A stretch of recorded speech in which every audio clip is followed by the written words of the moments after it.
So, okay, so first of all, Nakul, to your question, are you not reading the NCERT?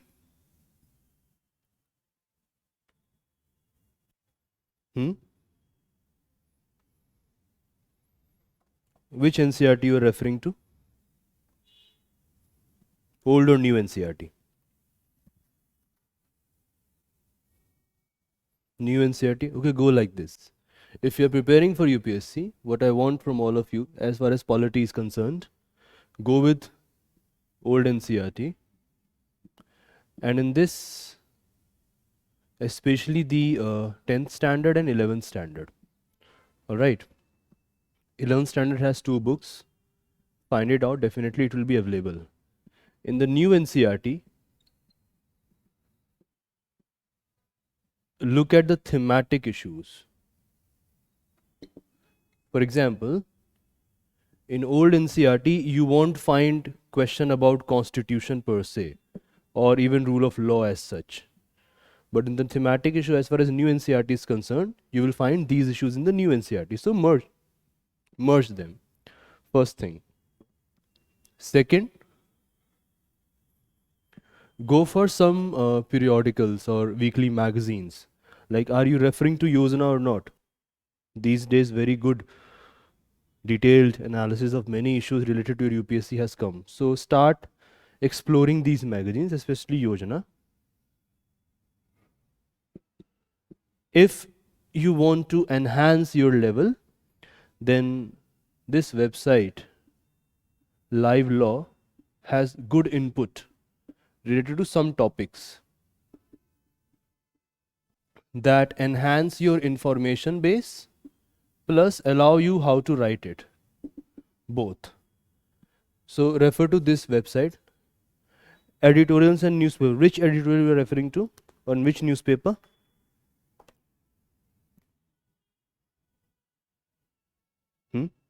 Hindu? Focus more on Express. Indian Express and the Hindu. Combine it. Don't rely on one source. The Hindu and Express both. Especially the editorials. Alright? So if you go through this, almost 70% of your paper is done. Rest of the value addition is there through the classes. ठीक है? So we are going to start. We are still left with some parts of parliamentary committee, so I have that in mind. Don't think that I have simply lost it. We can cover that during the governance section, but I wanted to move forward with the idea of judiciary. And in the next 6 classes, what I intend to do is to cover Article 124 to 147, because recently, as far as judiciary is concerned, many new things have come up. For example, how many of you have watched this movie Jai Bhim? Anyone who has watched Jai Bhim?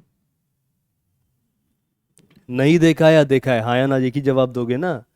Heard about it. Okay, watch it. I suggest that.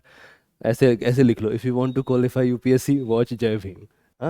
So one is that. Second, how many of you are aware about a recent case related to admission of a person belonging to a certain caste category in a higher education institution, and the Supreme Court had to rely on the power to do complete justice? It came in Indian Express. Is anyone aware about that case? Also in the Hindu, Prince Singh was the name, Prince Jaivir Singh. Aware about this case or not? The Supreme Court used the power to do complete justice. You're not aware about it? Read about it, find it out. It's a question that could be asked in the main examination. Alright. Okay, how many of you are aware about the issue related to former Justice Mr. Ranjan Gogoi and the privilege motion argument? Recent, just 2 days back, I guess. 1 or 2 days back. That Trinamool Congress has proposed to pass a privilege motion against Mr. Gogoi and to form a committee to inquire whether he disregarded the privilege or not. Yeah, attendance and all of that. So related to judiciary, all right. How many of you are aware about the pollution issue in Delhi? Are you aware? Yes. Is judiciary taking an active part in the governance? Yes or no? Isn't it? So if you think, as far as your issues around you are concerned, what is happening around, and if you have to observe, judiciary is almost everywhere, isn't it? Judiciary is behaving as an institution of government that could deliver, or that can ensure that the lacuna in governance is filled through judicial action. So as far as the polity is concerned, judiciary becomes an effective agent of governance. This is how you must understand judiciary now. Now there are many kind of questions that are asked from the judiciary, and usually from the Supreme Court. My intention for this 6 days is to focus on Supreme Court and some of the issues which I consider as relevant. Rest we will discuss when we are discussing rights related issues. Now if you think about this term, judiciary as an etymological origin, if you look at it, it's more about judging or giving judgment. But it is connected with the method and the approach through which the modern state developed.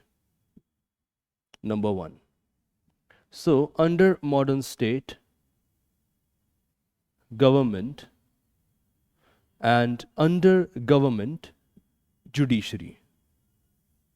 Alright? This is one aspect from which UPSC asks questions. So, how judiciary is an organ of the government, and if judiciary is an organ of the government, then what kind of organ? What's the primary function? If we move further, so as part of the government, what is the major work which judiciary is doing, that is in action, and what is expected from the judiciary, right? So not just what it is doing, but also what is expected from it, theoretically.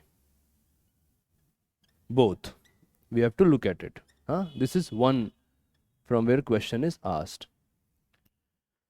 If you think about work and theory together, the second question which forms a major topic is how judiciary is related to other organs of the government. This is the second aspect that one must keep in mind while learning or reading about judiciary. Then if we unpack it further, थोड़ा सा इसको खोल देते हैं. So with other government organs, how it is, number one, connected, in what capacity? I will unpack it further, just be with me. थोड़े time के लिए मुझे झेलो. I will unpack all of this, how you have to understand it. And in your copy, what I want from all of you is to start writing like this. Whatever I am writing on the board, I want it deep down there in your copy as well. Okay, so in what capacity? Second, what is the zone? So zone of difference. We can think like this. And is this mentioned in any doctrine or not? Right, so this is the second aspect from where question is asked. All right. Is it mentioned in some doctrine or not? How it is connected? If we bring this further, certain questions pop up. For example, what is the relation between judiciary and constitution? All right, this is one. If you think a bit more, थोड़ा सा और अगर इसको और पढ़ लें हल्का सा, then not just what is the relation between judiciary and constitution, but also what is the relation between judiciary and rule of law. judiciary and rule of law. From here, another topic pops up, which is what is relation between judiciary and rule by law. All right, this is another issue which comes up. If I further unpack it, we think like this, then in what manner judicial appointments or whosoever is sitting in judiciary is a product of political practice. So judiciary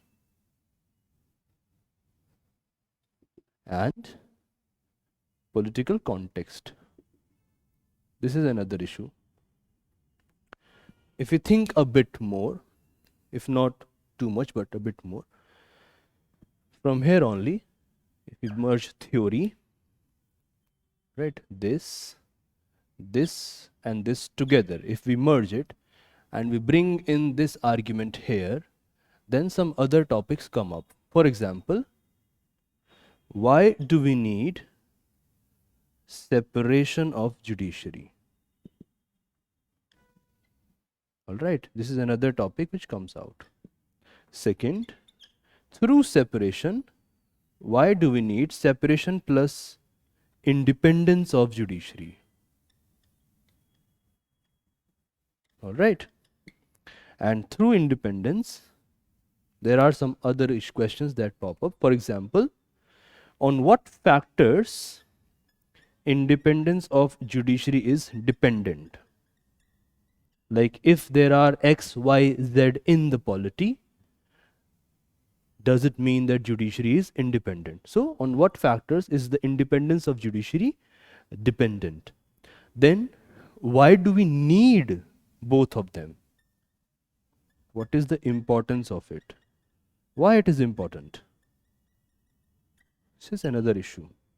For example, if you think about how judiciary is responding to amendment procedures, how judiciary has responded to the Central Vista project, or how judiciary has thought about the basic structure doctrine or National Judicial Appointment Commission controversy, why independence of judiciary is important? This is the second aspect which you have to understand. Then, what is meaning of independence of judiciary? All right. This is the third aspect. If I add some more element to it in this topic, which I want to cover today, let's go upstairs. So we get third aspect, which is independence of judiciary against accountability of the judiciary? This is another question which must be asked. What about accountability of the judiciary? Is independence against accountability? Right? This is another question that we have to ask. And then final, coming from here, you can either write right here or you can add here. What is relation now, present time, between legislature, executive and judiciary? These are perhaps the major topics that I want to cover today. And in the next 5 classes down the line, we will focus on these as major themes behind the lecture, so that not only your pre-examination is qualified, but also whatever questions they frame from the perspective of the main examination, you should have this conceptual background to write good answers. Is it difficult or is it interesting? Whatever I have written on board, is it difficult or interesting? Interesting. What has happened to others? Are they not listening to the lecture? Both. Ankit is talking like a special person here, that both hai. Okay, how it is difficult? What is the difficulty? Is it too much to grasp? ज़्यादा है दिमाग में घुसाने के लिए? or maybe due to lack of awareness about it? क्या उस वजह से डर लग रहा है?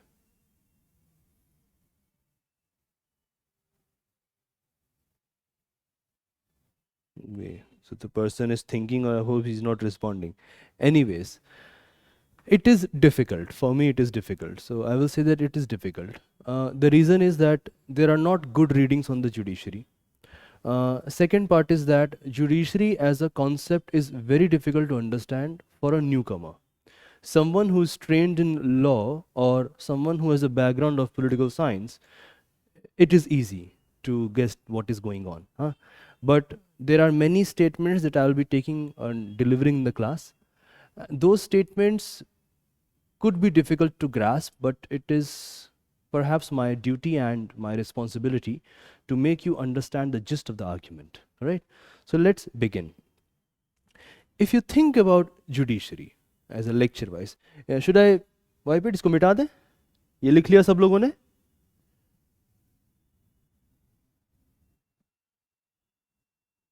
All right, so इसको मिटा रहे हैं फिर हम.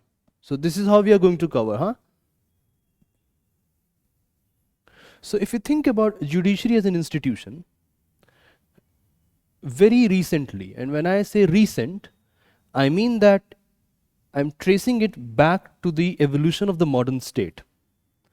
So if we go back to 17th and 18th century precisely, the idea of a separate organ involved in judicial lawmaking or judging and delivering justice was not there.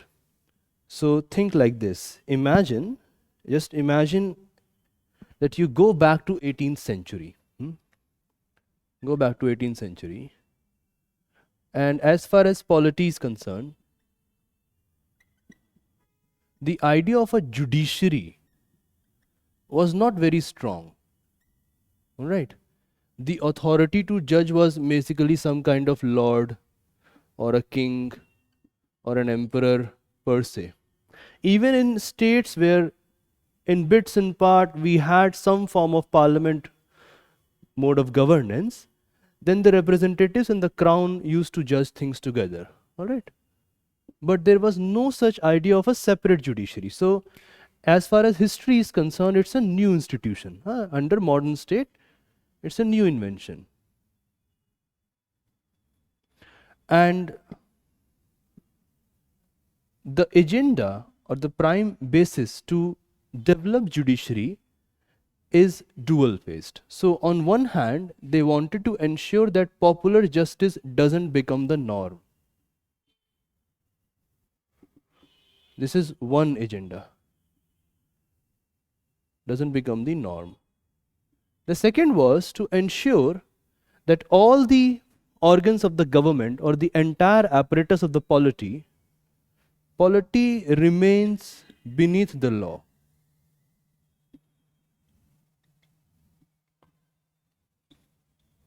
Now before moving further, let me explain what I mean here.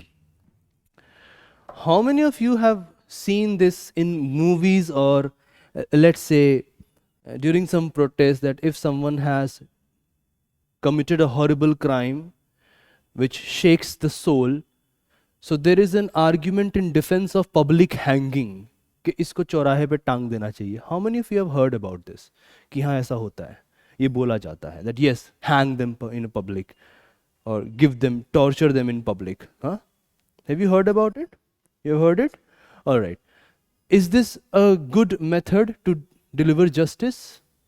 That people often say that in judiciary there will be a lot of time taking, lot of processes. What's the point? This person has committed crime.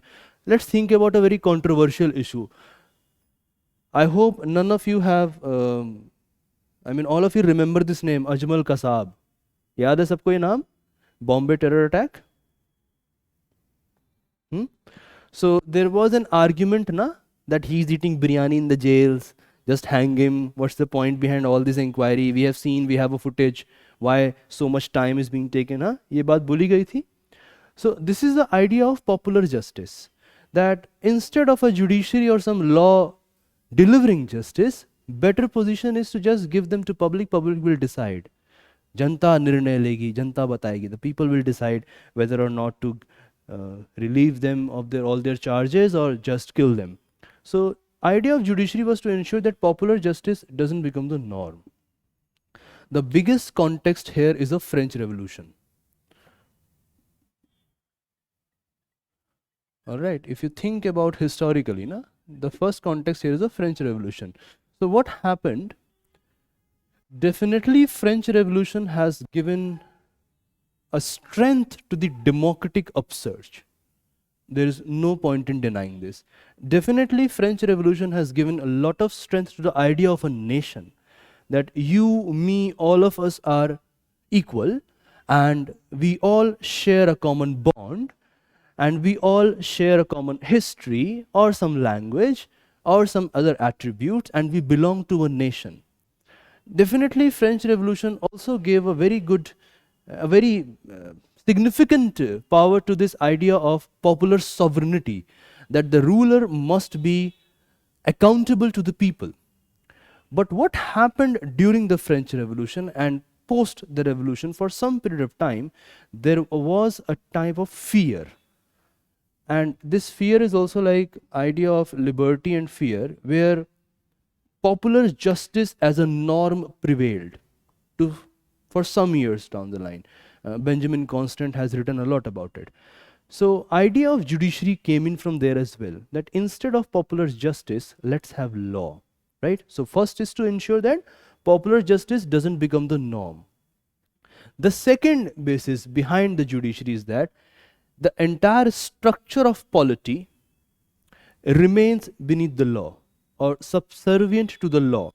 Now, law here has a specific meaning. I'm not talking about ordinary law. So what do I mean by this? If I use this term ordinary law, it means the law which is passed by the parliament, or the law which takes the power of law through some ordinance. All right. So either through legislature or through executive. All right. This is not the meaning of law here. Law here means the fundamental law of the land, which is the constitution, from where these organs of the government are getting the power to make laws. So every organ in the polity must remain beneath the constitution. This was the second argument which played a major role in development of judiciary as an organ of the government.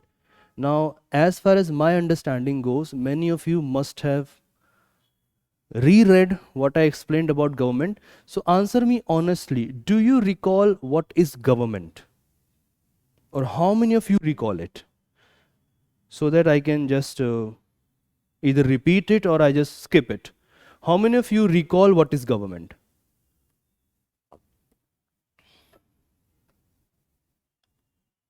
No one. हल्का सा भी याद है सरकार क्या होती है? What is government? Okay, Nakul remembers. Anyone else? Manjot remembers. All right. So, should I revise it or should I skip it?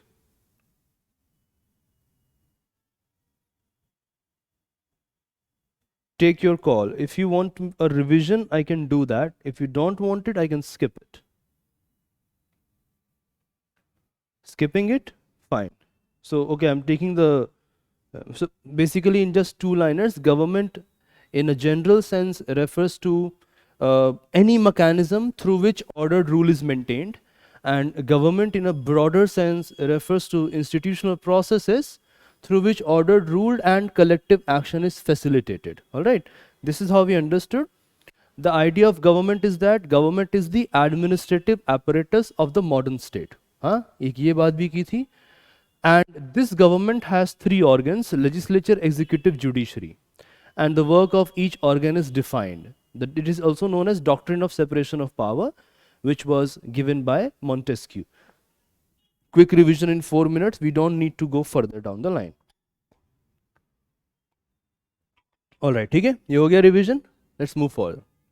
So, as per the part is concerned, the judiciary's task is to ensure that the entire polity functions according to the law. That is why one of the major functions of judiciary is that judiciary is the custodian of the constitution. This is what we have read. It is the custodian of the constitution. Now here, sometimes people forget what it means. There are two things that are connected here. One is that it means that the constitution is what the judges say. Constitution is what the judges say it is. Whether you like it or not, it is the judges who define what is the constitution. So, interpretation. Interpretation. The second part, which is connected to this, is that the judiciary is the protector of the rights of the people.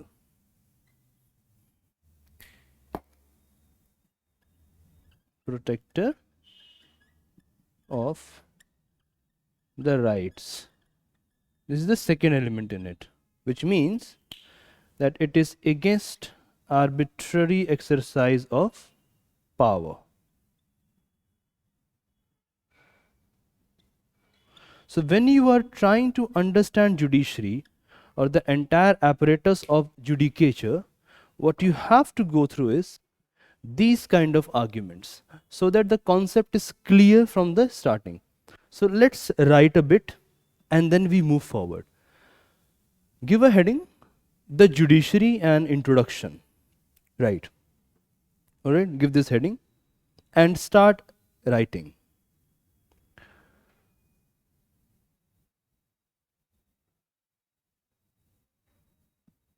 As far as modern state is concerned,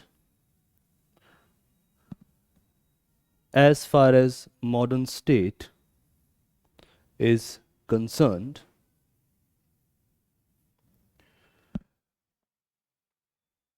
the institution of judiciary, the institution of judiciary has significant place,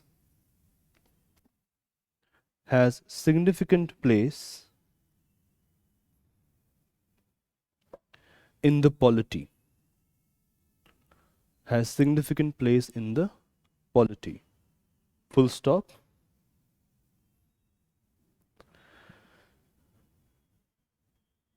The significance of judiciary,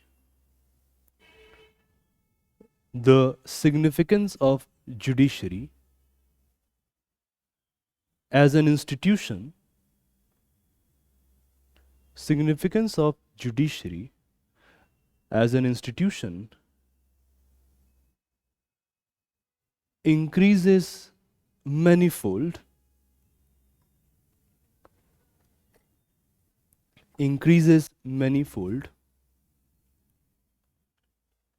in a country, increases manifold in a country where other institutions,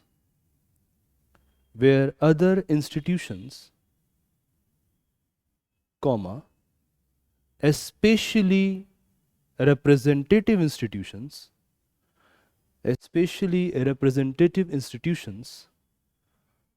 are failing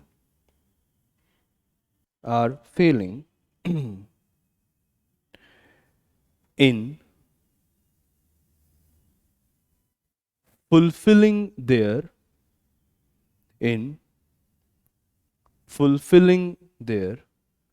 core tasks,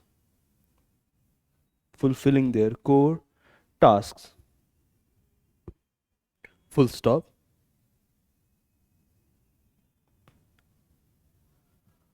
For example,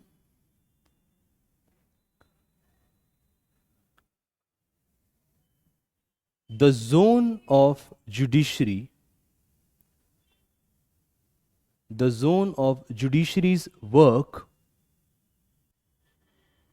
the zone of judiciary's work has expanded, has expanded in India, in India when the executive and the legislature, when the executive and the legislature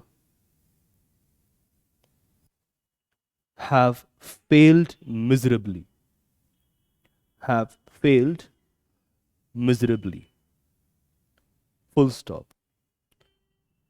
Next paragraph or next point, right?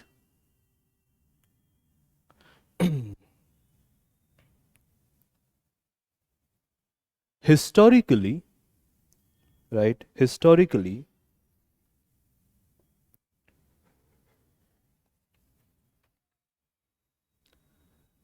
the institution of judiciary, historically, the institution of judiciary,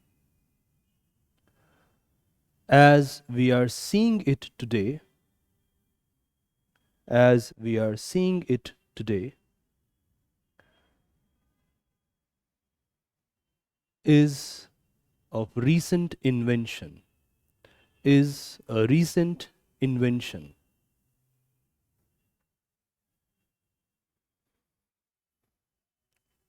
Full stop. The lords, the lords, comma, kings, comma, emperors, or representatives, representatives in conformity with the king, representatives in conformity with the king, used to deliver justice, used to deliver justice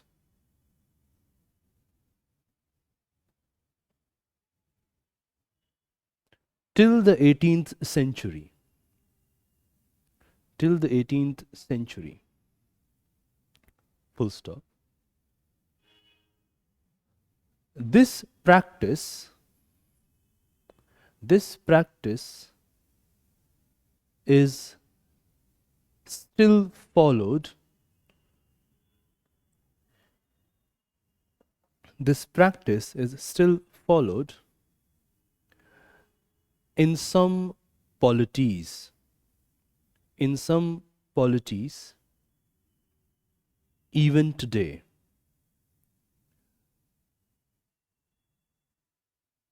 Full stop. Write next argument, next paragraph.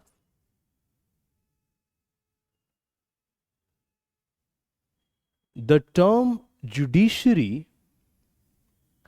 the term judiciary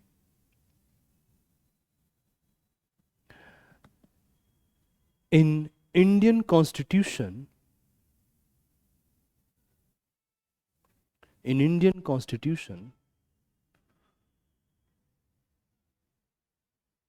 or the Constitution of United States, or the Constitution of United States, or Britain,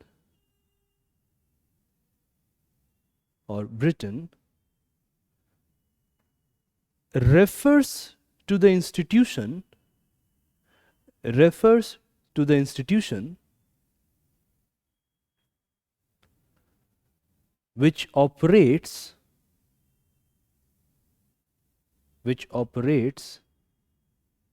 in a liberal democratic state apparatus, which operates in a liberal democratic state apparatus. Full stop. Then write, many reasons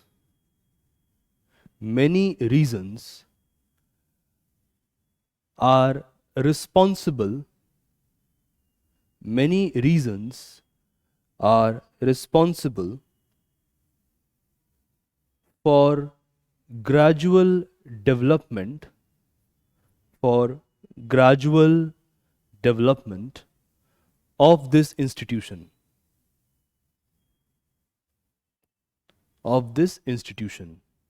Write sub point number 1,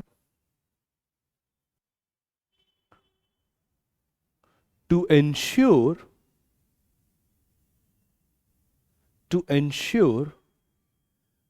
that popular justice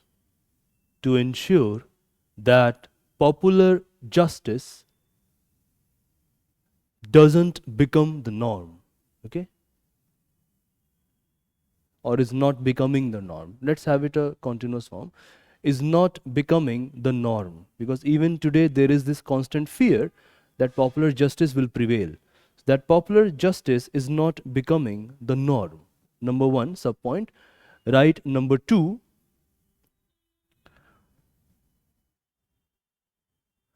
to ensure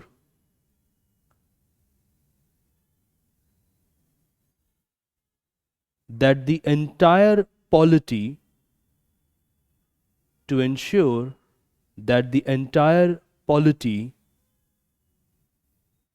works in accordance with the law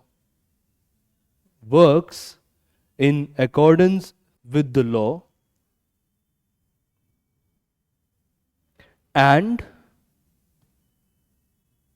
remains beneath the law.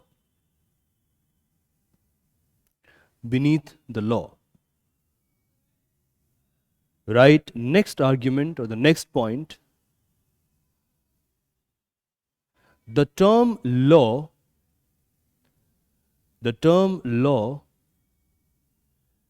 in the above subpoint, the term law in the above mentioned subpoint refers to the fundamental law of the land.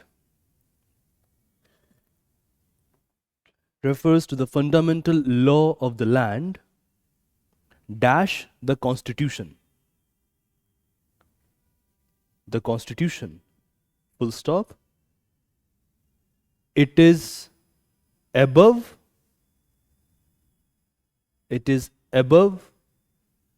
and beyond. It is above and beyond the ordinary law.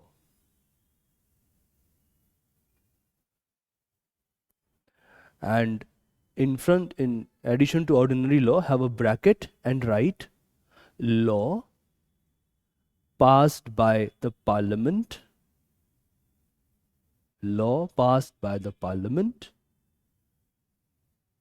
or executive action. Law passed by the parliament or executive action. Now we are aware that if there is some executive action, then that needs to be ratified by the parliament. But we are not going to that debate yet. Here we are only referring to the distinction between ordinary law and constitution as the law. Any doubt so far? अभी तक कोई doubt है दिमाग में? Is it clear? All right. So this is how we must understand. Now write next argument. Essentially,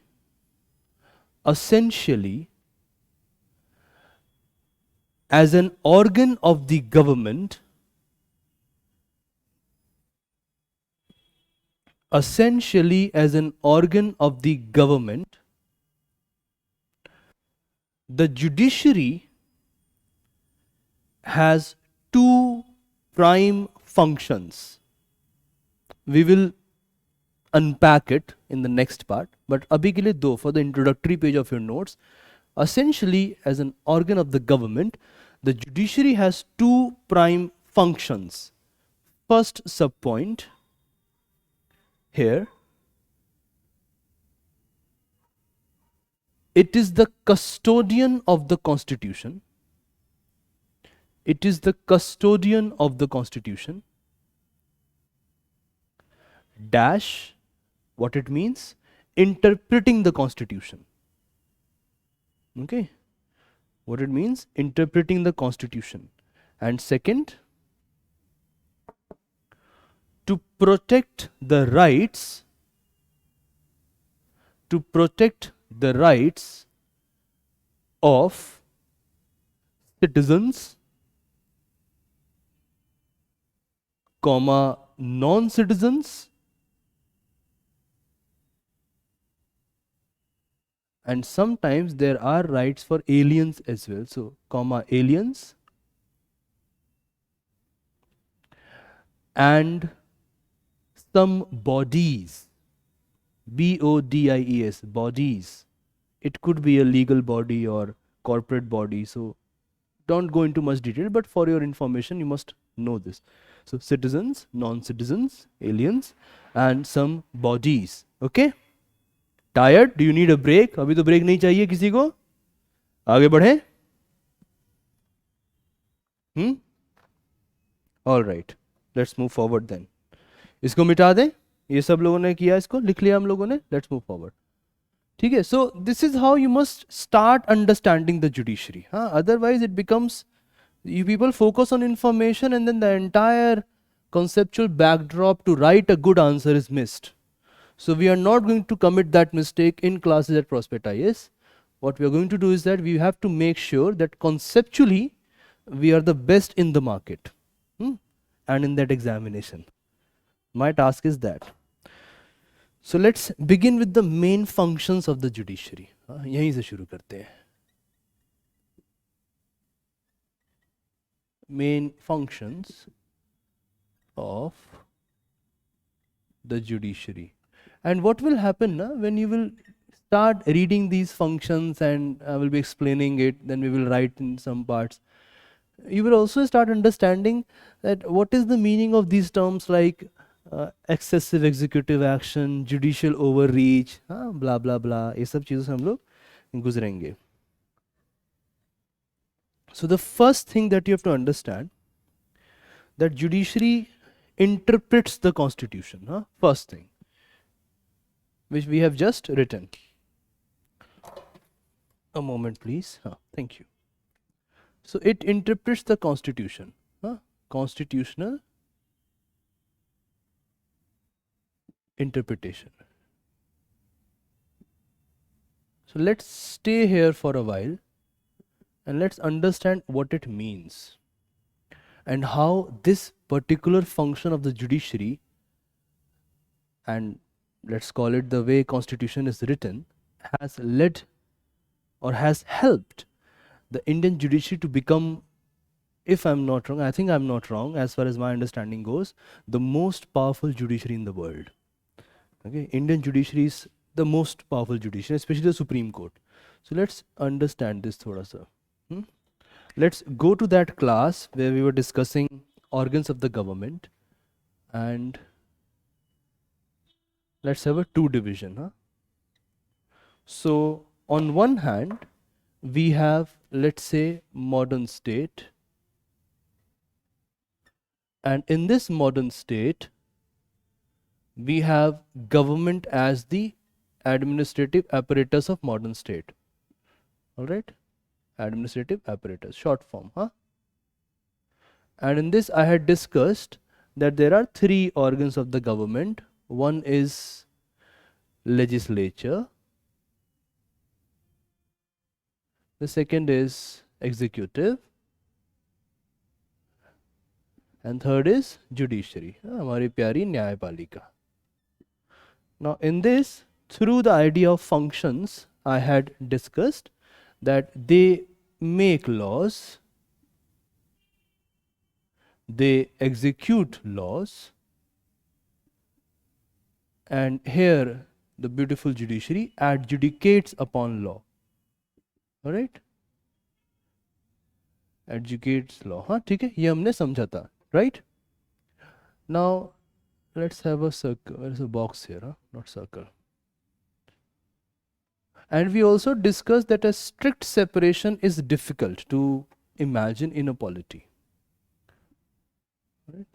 So what we discussed here was that it is very difficult to strictly separate them. One organ definitely in some form or the other shall be interfering in works of the another organ. Huh?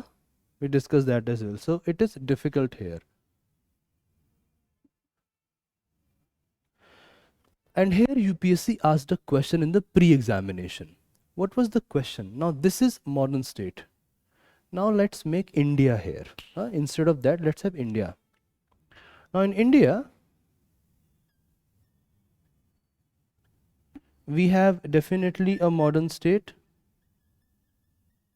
a political organization, a political institution, in a political community. When I discuss citizenship, I will again go through what is a political community, so don't worry at all.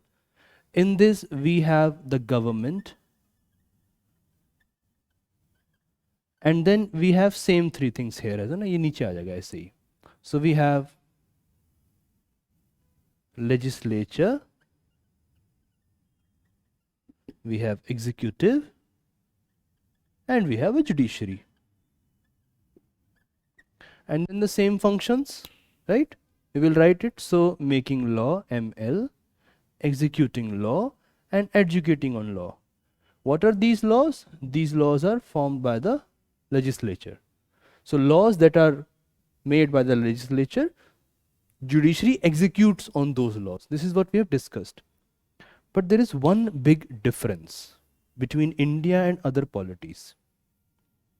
This will also come down, it is difficult to separate. What is the difference here? In the Indian polity system, all of this is under the constitution.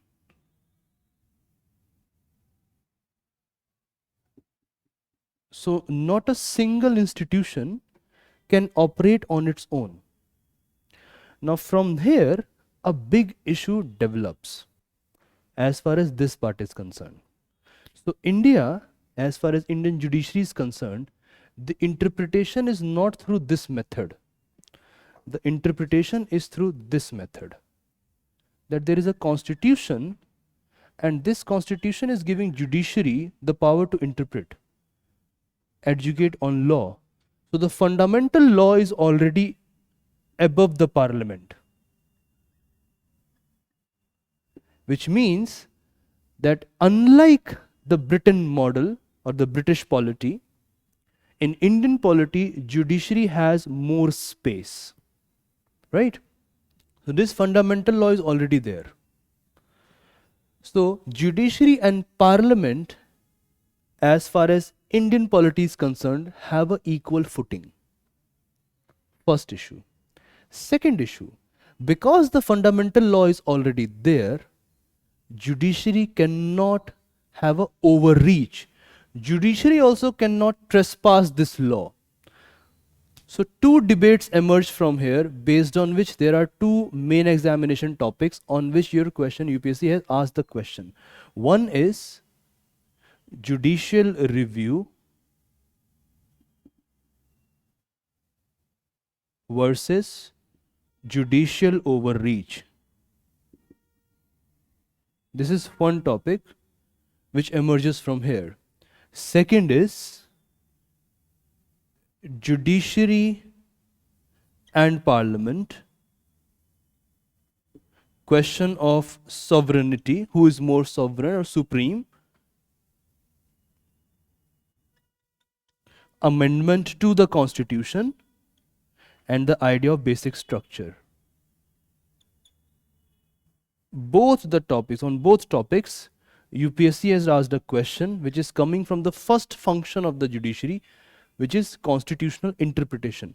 So there are two things here. Number one, that the entire interpretation as far as Indian judiciary is concerned or any other judiciary is concerned must be as per the constitution or law of the land, all right, which is the constitution.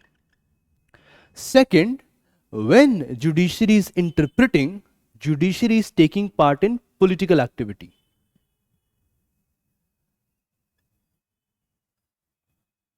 All right, this is the second issue which emerges here. Why I'm saying this? Think about it. Depending on the nature of judiciary and the attitude of the justices, interpretation changes. For example, if we have the idea, or let's say the judges in the court are in favor of a committed judiciary, right? Let's say the judges in the court are in favor of committed judiciary, then the interpretation of the constitution will be very textual, and that also in a diluted form. It will not be against the arbitrary government action. All right, the interpretation, it won't be against arbitrary government action. If the judges in the court are, let's say, if not committed, but very reclusive in their approach or textual in their approach, if they are in favor of a textual interpretation, then the interpretation will be, or it could become, a hurdle in progressive measures. So for example, one of the charges on judiciary in India is that it played a very bad role as far as land reform laws was concerned. Hurdle in progressive measures. And then comes the third issue.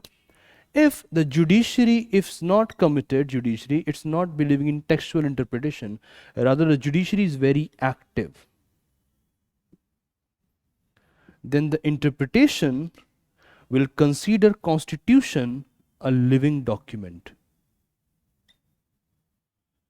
And if this happens, what you have is series of public interest litigation, or let's call them social action litigation, pro disadvantaged judgments, or let's say a more active role of judiciary in the governance. All right. So what it means here is that this particular function, the first function of judiciary, which is constitutional interpretation, is not a simple interpreting the constitution. Rather, how judiciary is going to get involved in the governance is dependent upon the nature of institution or nature of composition of judiciary as per the law of the land, and what kind of judges are sitting in it. And as far as the Indian case is concerned, number one, the law of the land considers judiciary as equal to the parliament and other institution of government.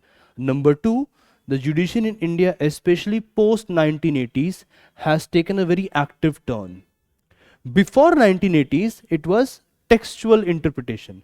But here also I will bring some argument that you cannot simply confine judiciary as being textual. Any doubt so far?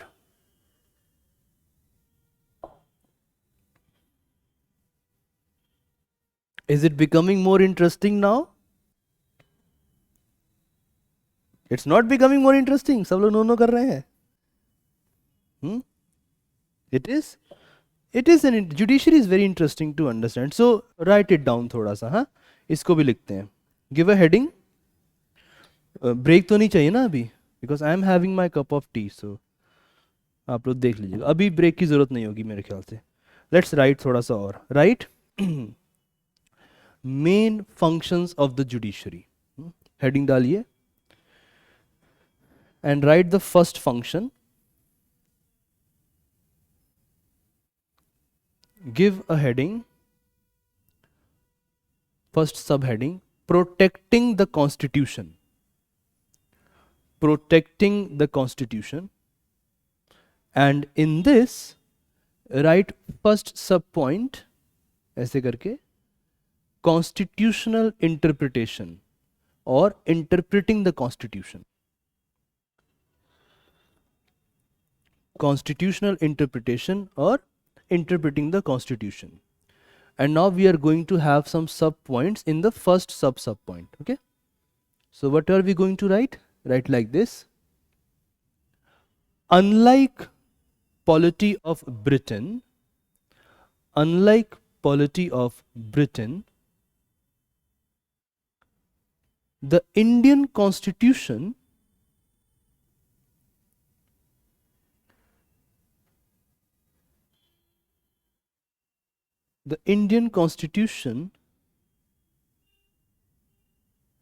has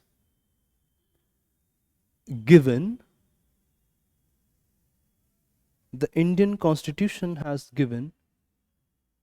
right, co-equal status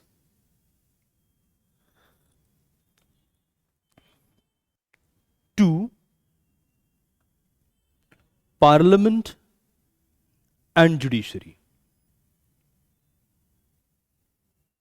To Parliament and Judiciary. This is the first point in the sub point constitutional interpretation. ठीक है, उसी के अंदर पहला point है. Full stop. Right. The power of both Parliament, and Judiciary is emerging from the Constitution.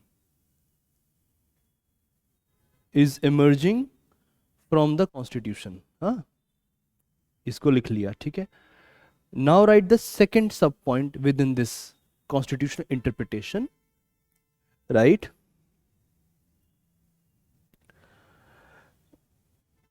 Neither the Parliament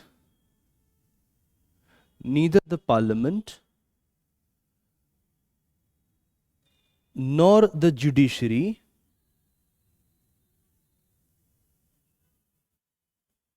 can exercise overreach.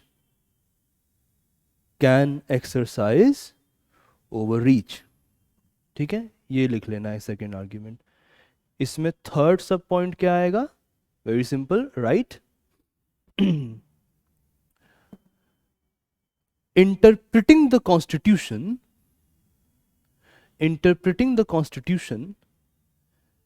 is a political activity. Interpreting the Constitution is a political activity. Full stop. Now write in extension, write it उसी point में. If the judiciary is a committed judiciary,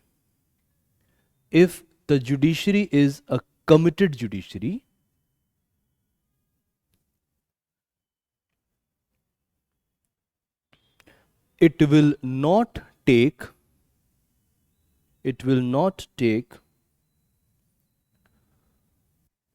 a strong stand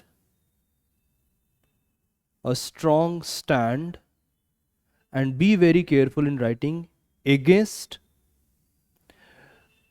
outreach by the executive. यही लिखना है सिर्फ. It will not take a strong stand against outreach by the executive. Full stop. Right. If judiciary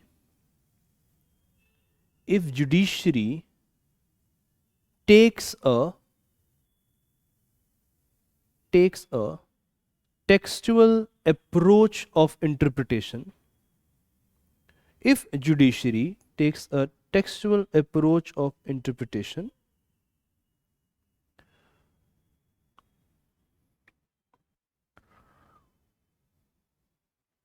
it could lead to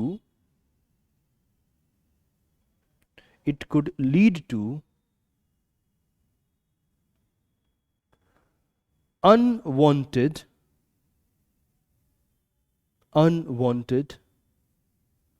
procedural hurdles. It could lead to emergence of unwanted procedural hurdles in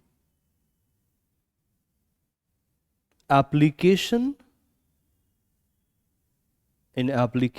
and execution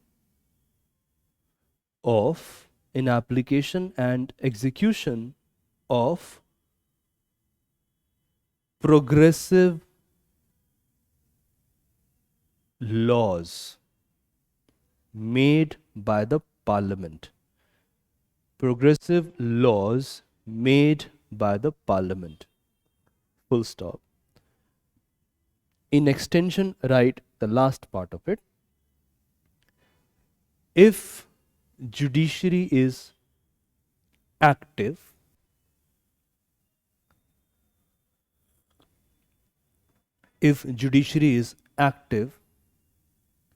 then the interpretation will consider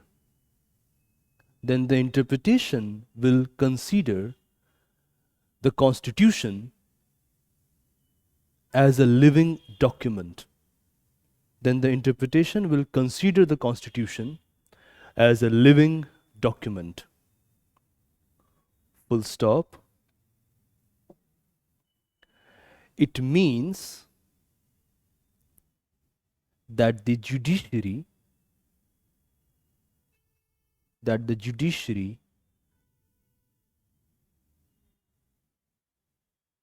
shall be sensitive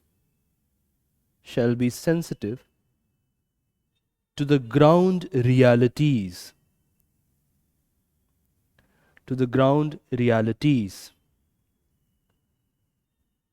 full stop. We witness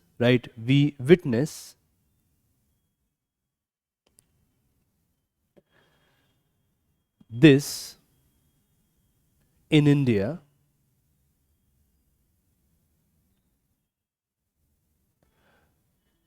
in public interest litigations,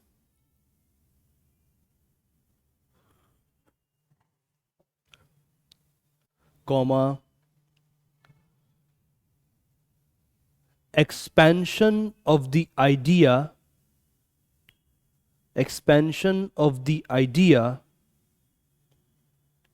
of procedure established by law,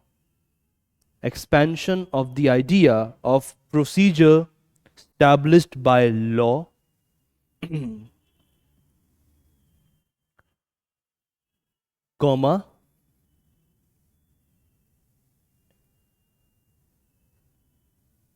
active role taken by the Honorable Supreme Court,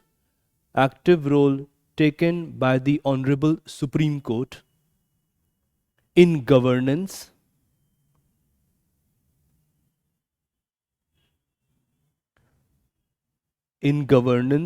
comma,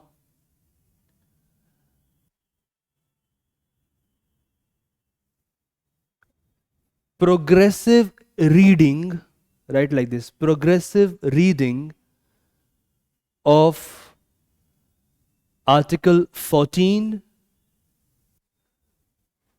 comma 15, comma 17, comma 18, comma 21. You can add other articles as well, comma 25, comma 29, comma 30, comma 32,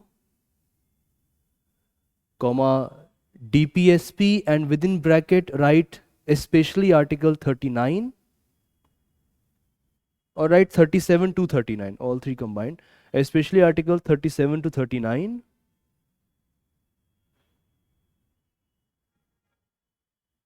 All right, bracket close. And one last argument, comma, extension of legal consultancy. Extension of legal consultancy. Full stop. And then write last sub point, write UPSC question. UPSC question dash these two arguments. कैसे सवाल आते हैं? 1. Judicial review versus judicial overreach. Judicial review versus judicial overreach. Second, relation between judiciary and parliament. Relation between judiciary and parliament dash issue of parliamentary supremacy. Issue of parliamentary supremacy, comma, amending power of the parliament. Amending power of the parliament, comma, basic structure. Basic structure doctrine. Full stop. ठीक है? ये अभी केवल interpretation पे हम लोग रहे हैं, अभी प्रोटेक्शन आना है. हाँ, ठीक है, सबने लिख लिया?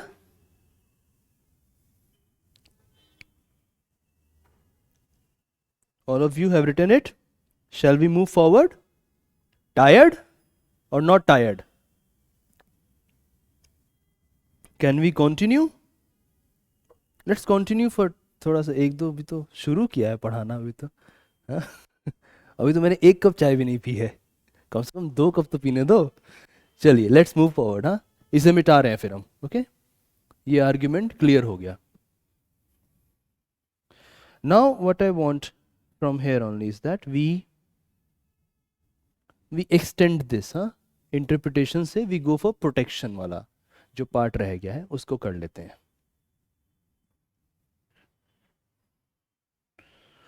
What is after basic structure? I am not able to understand the question. What is basic structure or after basic structure? Here on the board, doctrine. Right, basic structure doctrine. Okay, so this first was interpretation, and then the second connected to this is protection.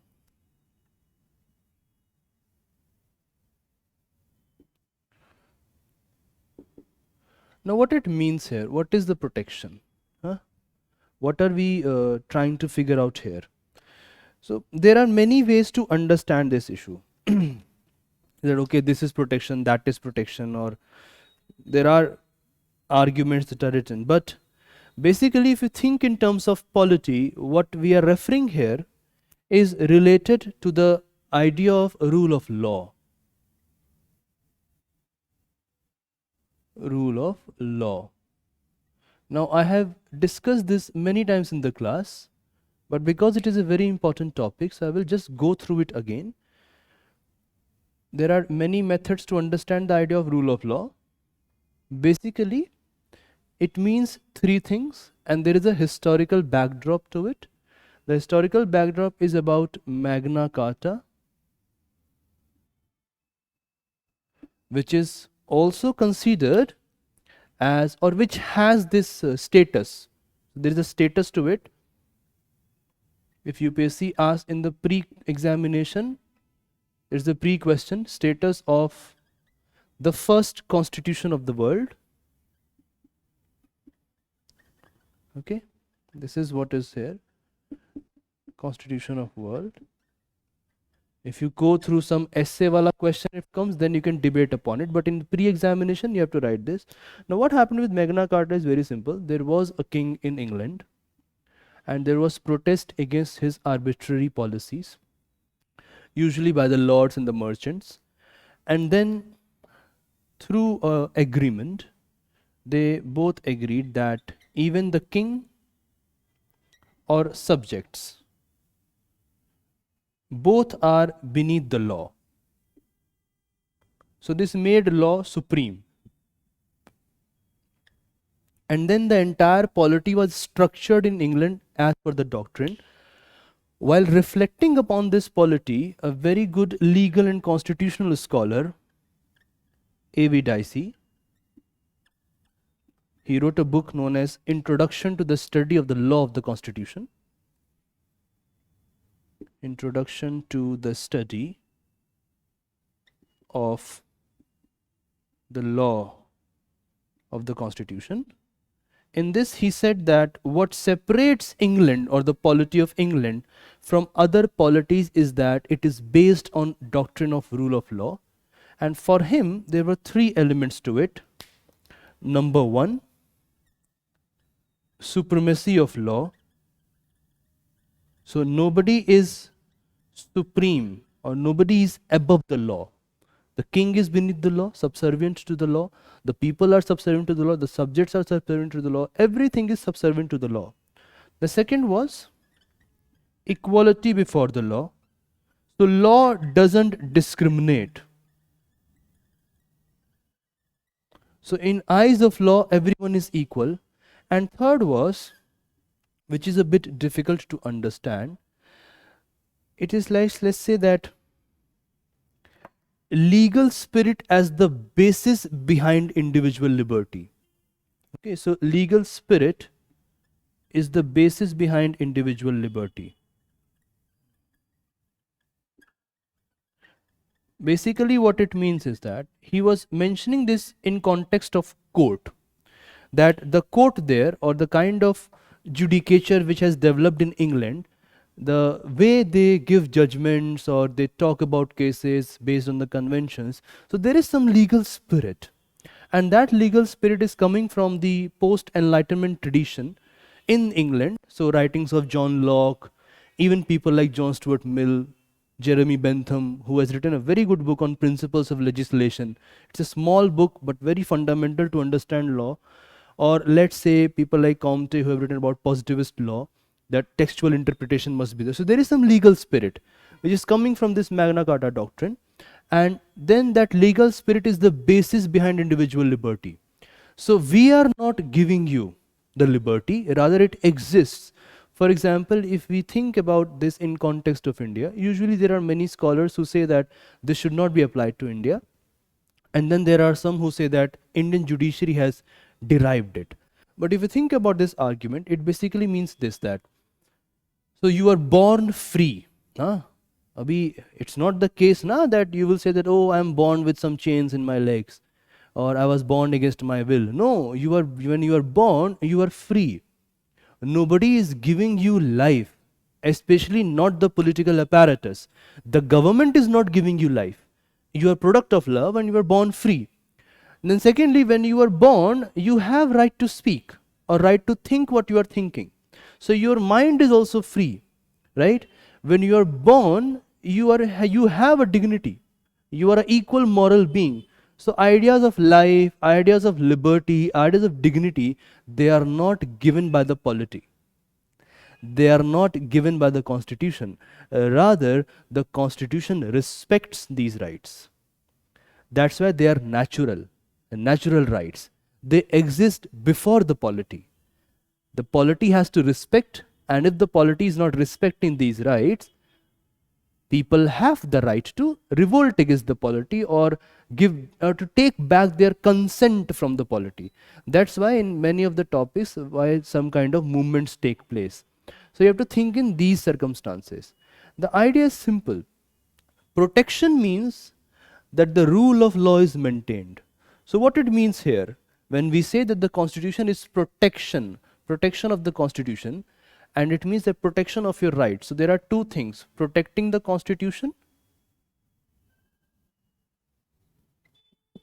and rights of citizens, non-citizens, aliens alike. Okay.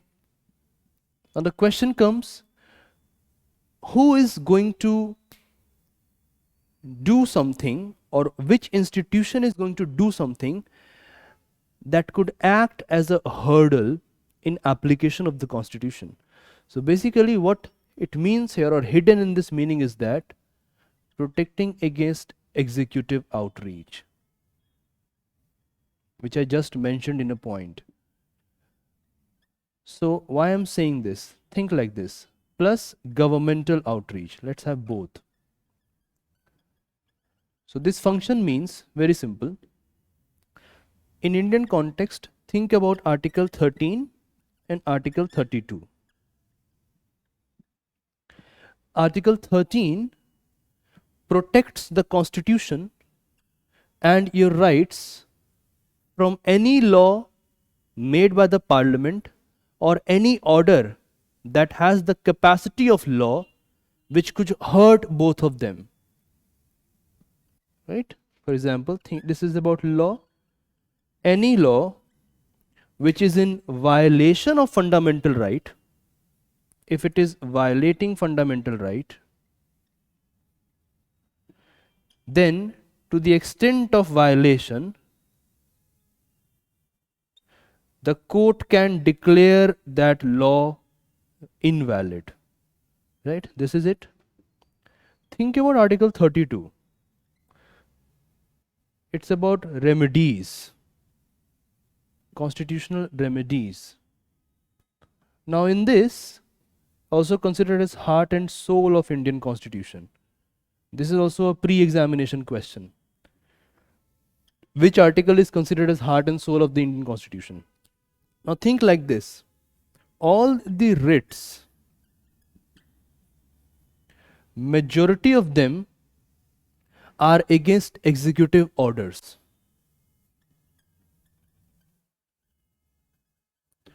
Or any officer who is working in judicial capacity.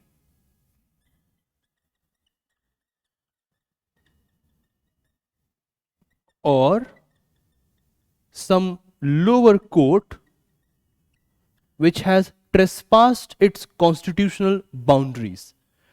So if we only take example of Article 13 and 32, we get two things from here. Protection means to ensure that the entire polity, institution, people, individual, government or other bodies are working in accordance with the principle of rule of law. Now many things can be added here. You need separation of power to ensure rule of law, so that there is no arbitrariness. Okay? No arbitrariness, supremacy of law. You need federal system to ensure supremacy of law. So many things can be added. That depends upon your logical mind, whether you can relate or not. So protection means to ensure that rule of law is maintained in the society.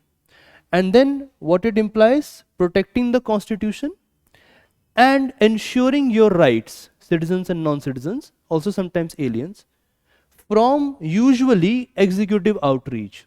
But there can be an element of parliament as well. For example, a parliament can make some law which is in violation of fundamental right. Also, if not parliament, some executive authority can pass an ordinance which is against fundamental right. Now the court there has the power through the Indian constitution to declare that law null and void to the extent of violation. Suppose there is a law which is 100% there is a law from, but 50% of law is against fundamental right. So the court can declare that 50% as null and void, also known as doctrine of severability. Then from executive outreach, think about Article 32, writs, constitutional remedies against executive outreach. If someone has been detained without some information, if some person is occupying a government office without qualification, or if a judiciary or lower judiciary has trespassed its boundaries, or some officer who is acting in judicial capacity has acted in an unconstitutional manner, in all these circumstances, against executive outreach, your rights are protected and the constitution is protected. So when we say interpretation, that meant those four things. When we say protection, we actually mean these things. Clear? समझ आया?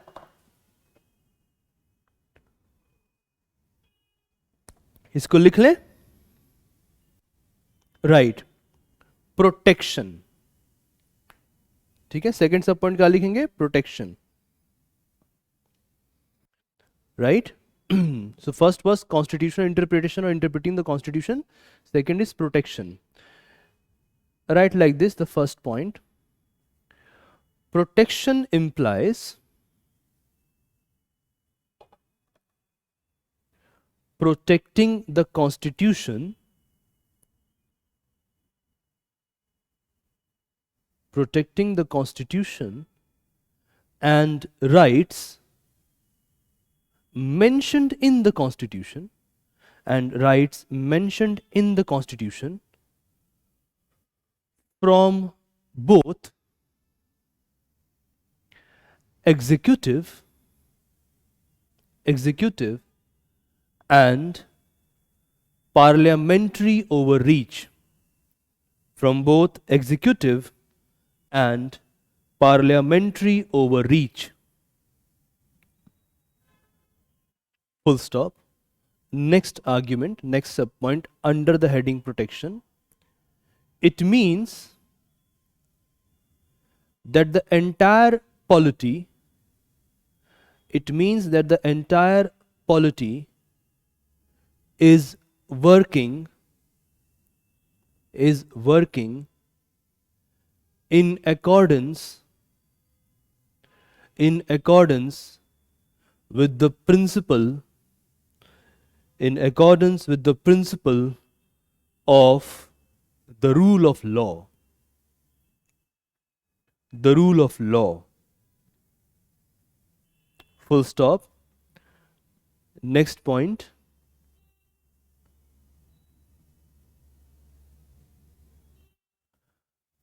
commenting on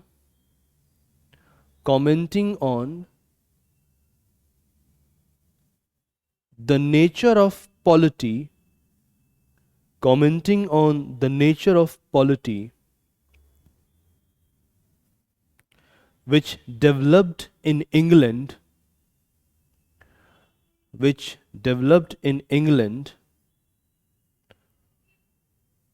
post Magna Carta, constitutional and legal scholar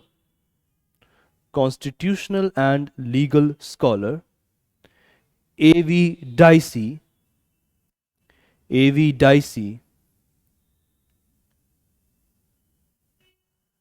coined the concept, A.V. Dicey had coined the concept of rule of law,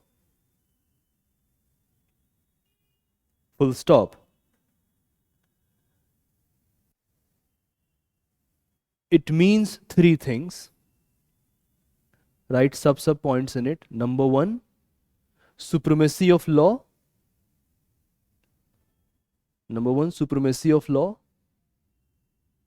Number two, equality before the law. And number three,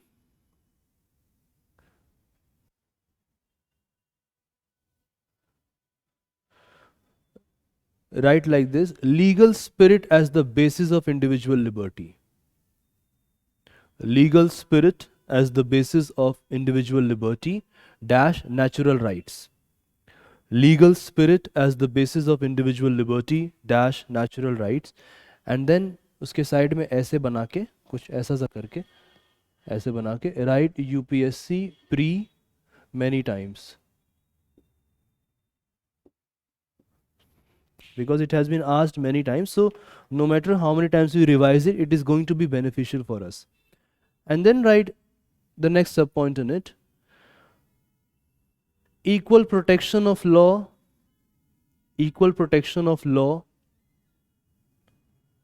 comma, separation of power, equal protection of law, comma, separation of power, comma, due process of law,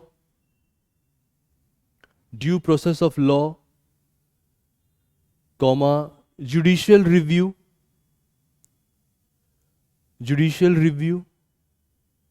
comma, procedure established by law, procedure established by law, comma, federalism, federalism are considered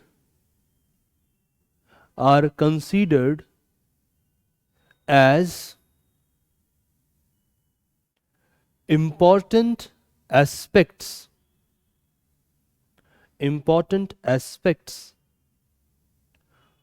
of the concept of the rule of law.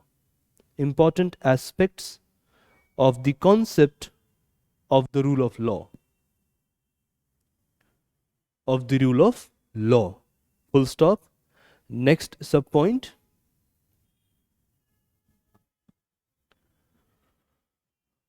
Protection means, write like this. In Indian context, this function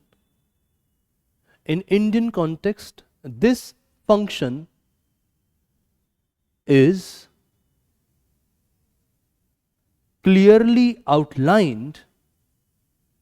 This function is clearly outlined in Article 13,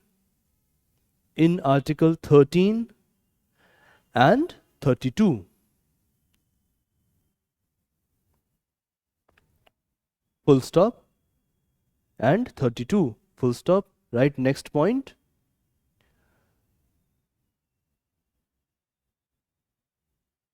Article 13 gives judiciary, Article 13 gives judiciary the authority,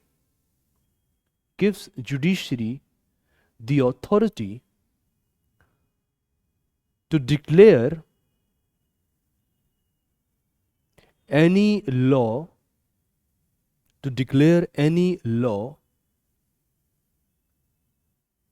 made by Parliament,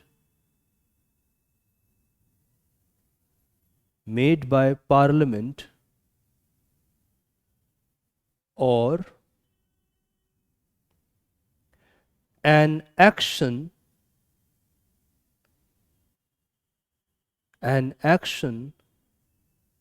by the executive,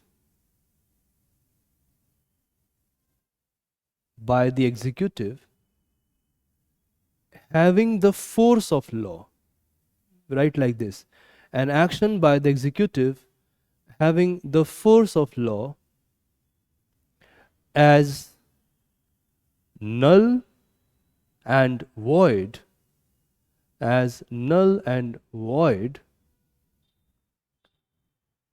to the extent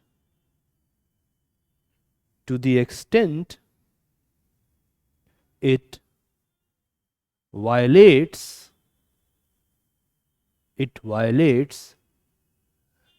the fundamental rights. To the extent it violates the fundamental rights. Full stop. Next and the final subpoint, right? Article 32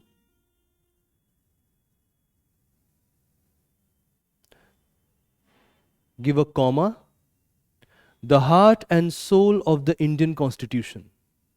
Article 32, comma, the heart and soul of the Indian Constitution, within bracket UPSC pre,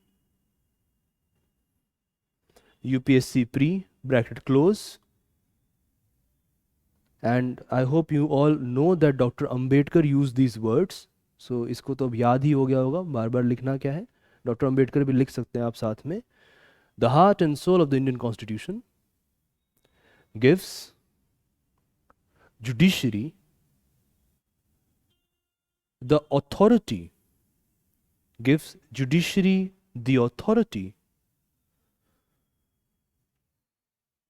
to enforce fundamental rights,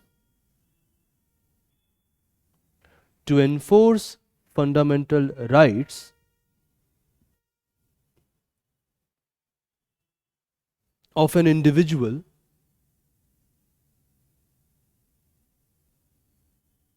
against an executive or judicial action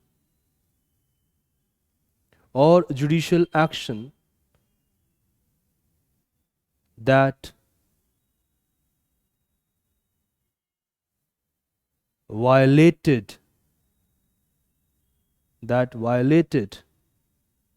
her oblique his rights or their rights, her oblique his oblique their rights, that violated her oblique his oblique their rights.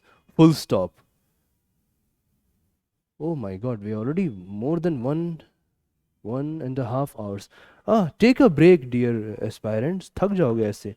Take a break. So 6:35 on the clock. Let's meet 6:40, and then 6:41 we start. 6:36 on the clock. Take a break. Have a glass of water, something, then we come back and start. ये समझ आया? Any doubts so far?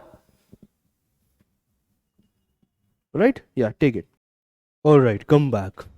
6:41 on the clock. All right. So one was constitutional interpretation and protection. Keep it on the board. All right. This is the first function of the judiciary. So as you can see that one small statement has so many meanings, isn't it? And this is what I want all of you to carry forward in now upcoming classes, and especially when you are writing your answers, that one statement should have multiple meanings. Right? The second function of a judiciary is dispute redressal.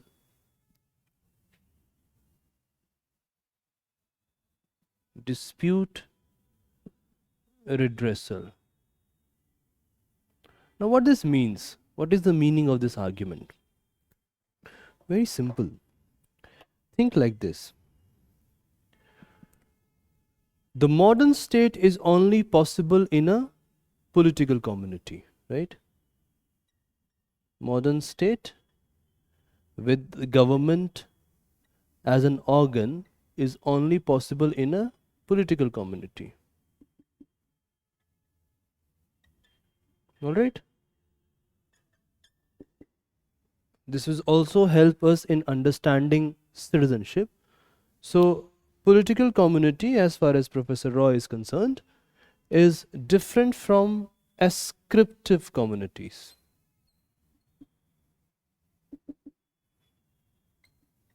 Which means that communities that are formed on, let's say, caste, let's say class, let's say some ethnicity, let's say kingship, or some other kind of ties, let's say language, whatever we call it. Political community is not about ascription. It's not ascriptive community. Rather, it's a community in which we have not subjects, because subjects are possible in king and subject, queen and subject, not like that, but we have citizens here. This is one part. The second part is, so this is how political community is formed. The second part of political community is that how it functions, which is not connected to citizenship, it is connected to this part here. As far as functioning of a political community is concerned, it functions through the process of politics. And to give a very narrow idea of politics, it's about decision making. Right? Decision making.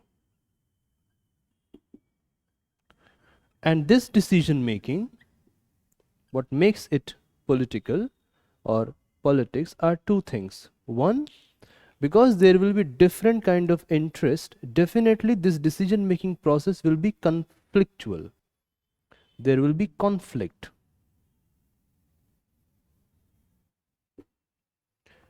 Decision is simple. Why, how should we govern ourselves? How resources will be distributed? Who will get what and how, etc. etc. So definitely there is going to be conflict. Some will say, okay, X method is better. Someone will say Y method is better. And then the entire argument behind the political community having politics as the method of governance is that the conflict should be resolved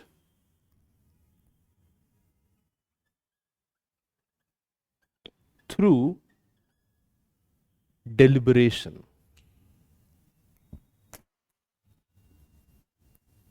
Deliberation, discussion, or consensus, or compromise. It should not be based on force or violence. This has no place in a political community.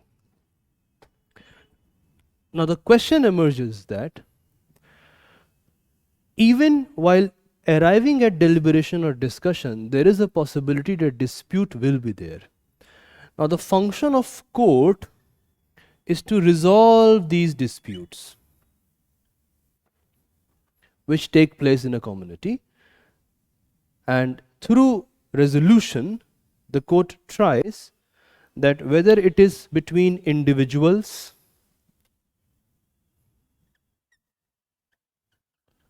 all right, between two individuals. So many of you must be thinking कि उसने मेरा बेइज्जती कर दिया, I will go to court, I will take my falana to court, I'll see you in court. Whether it is individual or let's say groups, let's say government, or even if we bring something further, let's say between different institutions of the government or private groups as well, let's say other institutions. Work of judiciary is to redress the dispute between them or among them. Like, so whether it is going like this, within individual there is some problem, within groups, within government, within other institutions, or between them. So there is some issue between like this or like this, etc. etc. Redressing these disputes. Now if you think about the Indian Constitution, this actually falls under a very specific article, or let's say a very specific function known as the original jurisdiction of the Supreme Court. If you think in terms of Indian Constitution, it means original jurisdiction of Supreme Court.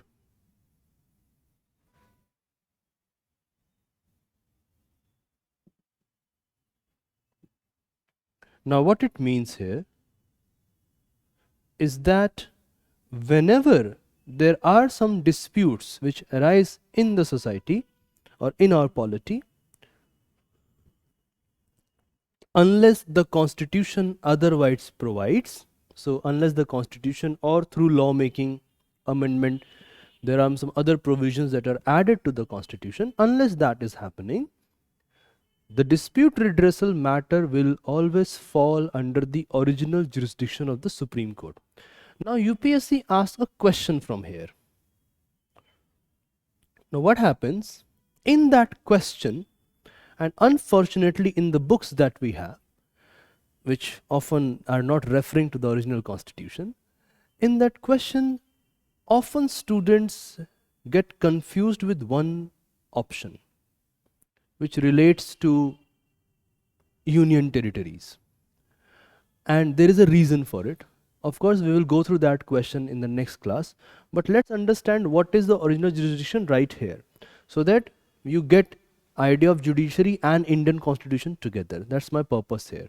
So what is the original jurisdiction of Supreme Court? As far as the Constitution is concerned, we refer to Article 131, and in this article the Constitution has defined What is the original jurisdiction?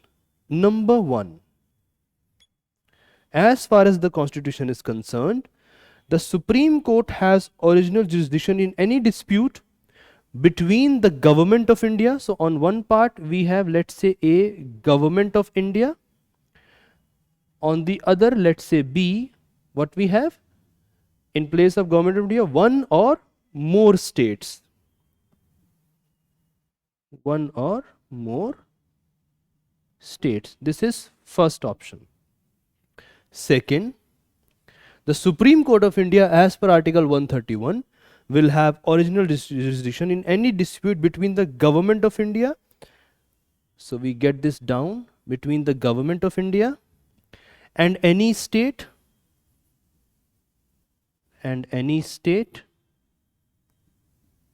or states. Now this becomes complicated here. Government of India and any state or states on the one hand, on the one side, and now what we have on the other side? B, one or more states on the other. So here the Constitution is defining a distinction. So on one hand we have government of India plus any state, let's say Rajasthan, Bihar, or more states, let's say 2 or 3 states. On the other we have one or more states. So some states are added here. And then in the third part it writes between 2 or more states.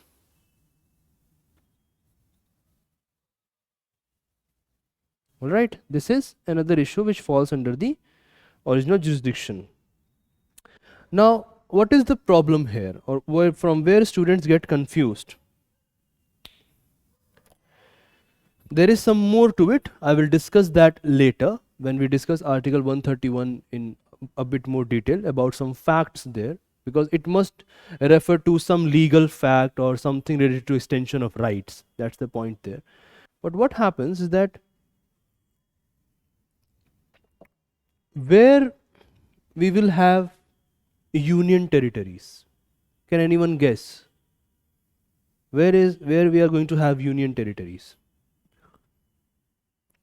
Any guesses? UT कहाँ रखेंगे union territories?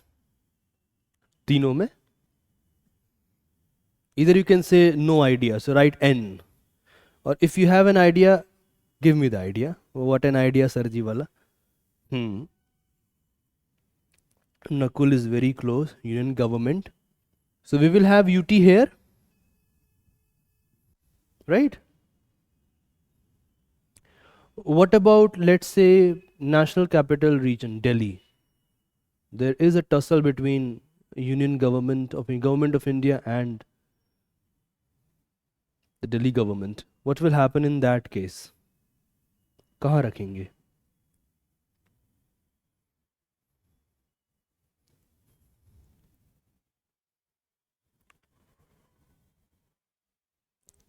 Depends on matter. What has happened to other students? No idea, sir जी. वो वाला चल रहा है अभी. Okay. This is the question for all of you.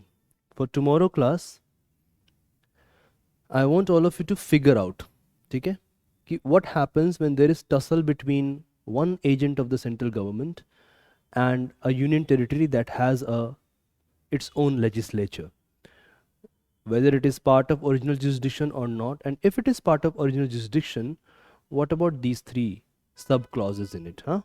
So this is a homework for all of you. Polity का homework ये करना है. Right now, write the second function, dispute redressal. Second function क्या लिखेंगे आप लोग? Dispute redressal. Right? The second function of judiciary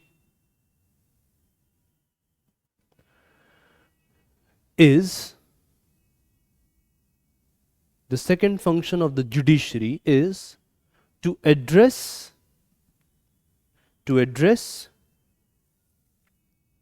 and resolve the disputes resolve the disputes emerging between or among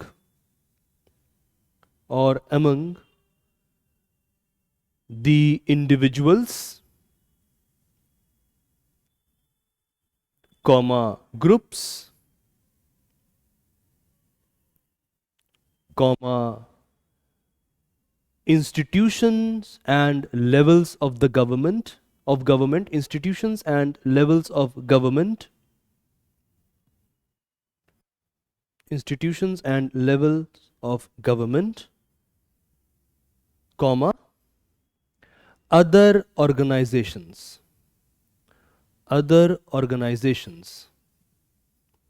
full stop. Right, next point. Dispute is inevitable. Dispute is inevitable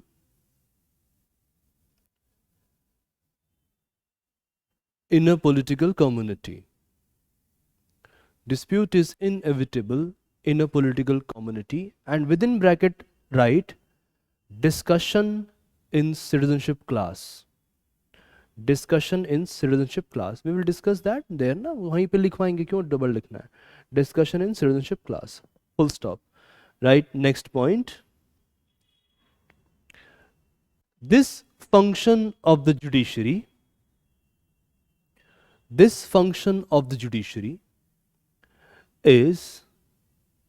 connected. This function of the judiciary is connected with the power of original jurisdiction,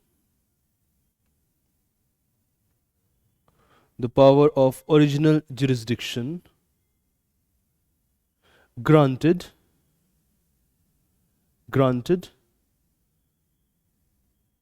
to the Honorable Supreme Court,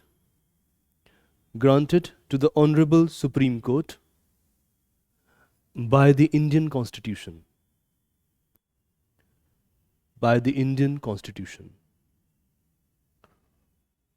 Full stop.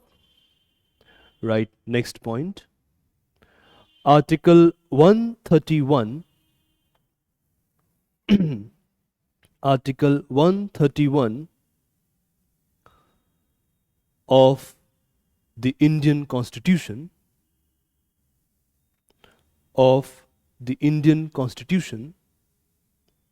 is about this original jurisdiction,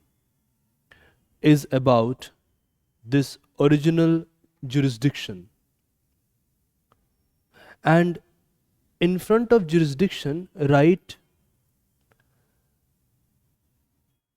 it refers to, within bracket, what is the meaning of jurisdiction. In simple terms it writes it refers to the space and area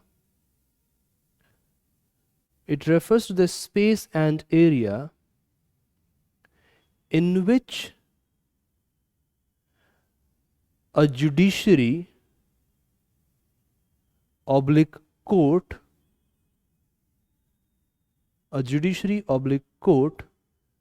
can do justice.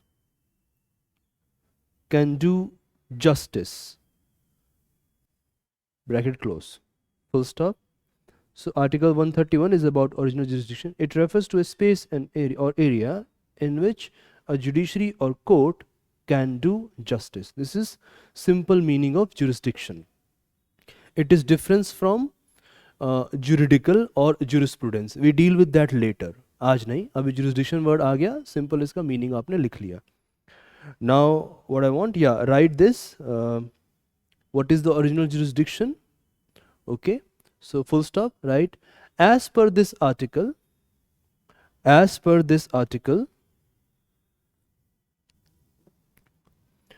the Supreme Court of India, as per this article, the Supreme Court of India will have, shall have, don't write will, shall have the original jurisdiction,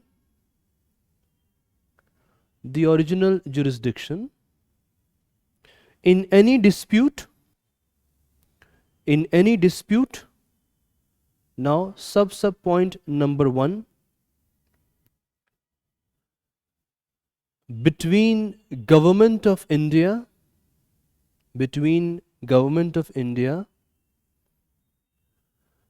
and one or more states,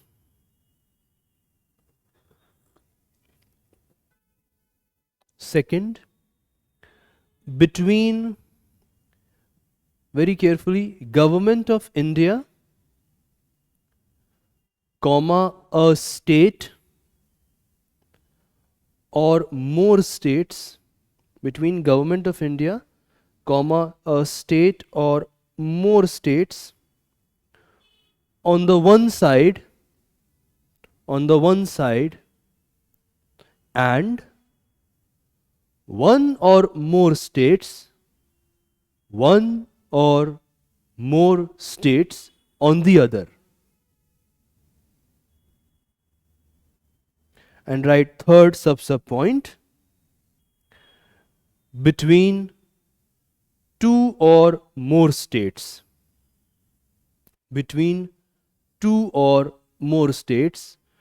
and इसके आगे भी इस तरीके से ये वाला बना के राइट यूपीएससी प्री, ये पूछा जाता है, they often ask this question, and then write a question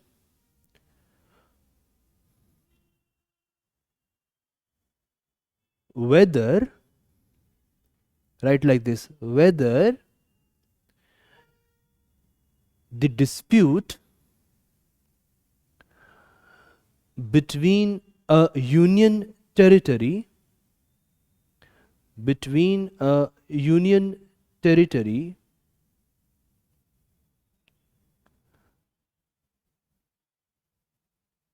and the union territory with the legislature,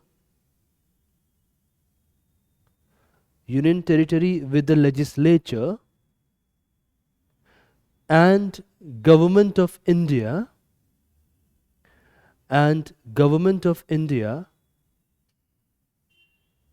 falls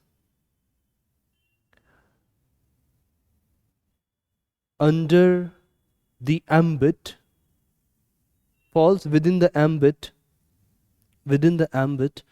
of Article 131.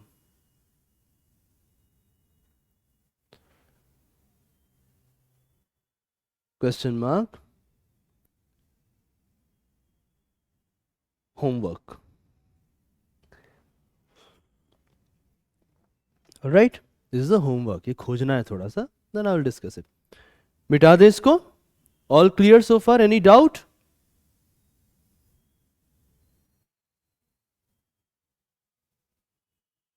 All right. इसको मिटा रहे हैं फिर. Okay. Now let's move forward and let's look at the third prime function of the judiciary. हाँ, दो हम लोगों ने कर लिए. And see, questions come like this. So you should be prepared for any kind of question, whether pre or the main examination. You must know how you have to write. The third function of judiciary has to do, it's a tricky one to understand. It's about law, right? And it's related to law making.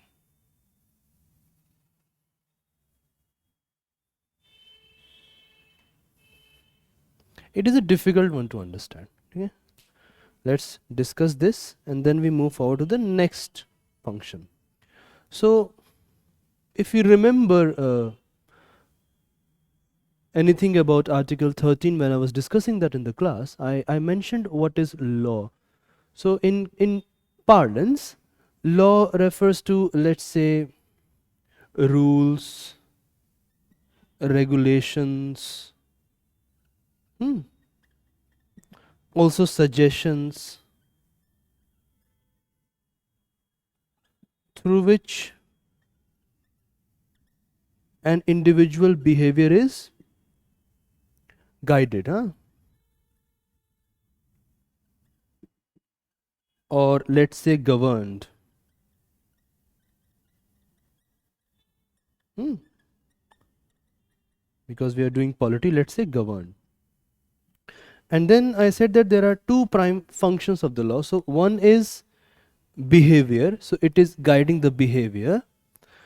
And then there was one more addition to it. So by guiding the behavior, law educates the individual, isn't it? For example, one very good example is the COVID pandemic. Now let's think about it. Or let's say the pollution example. COVID is more relevant.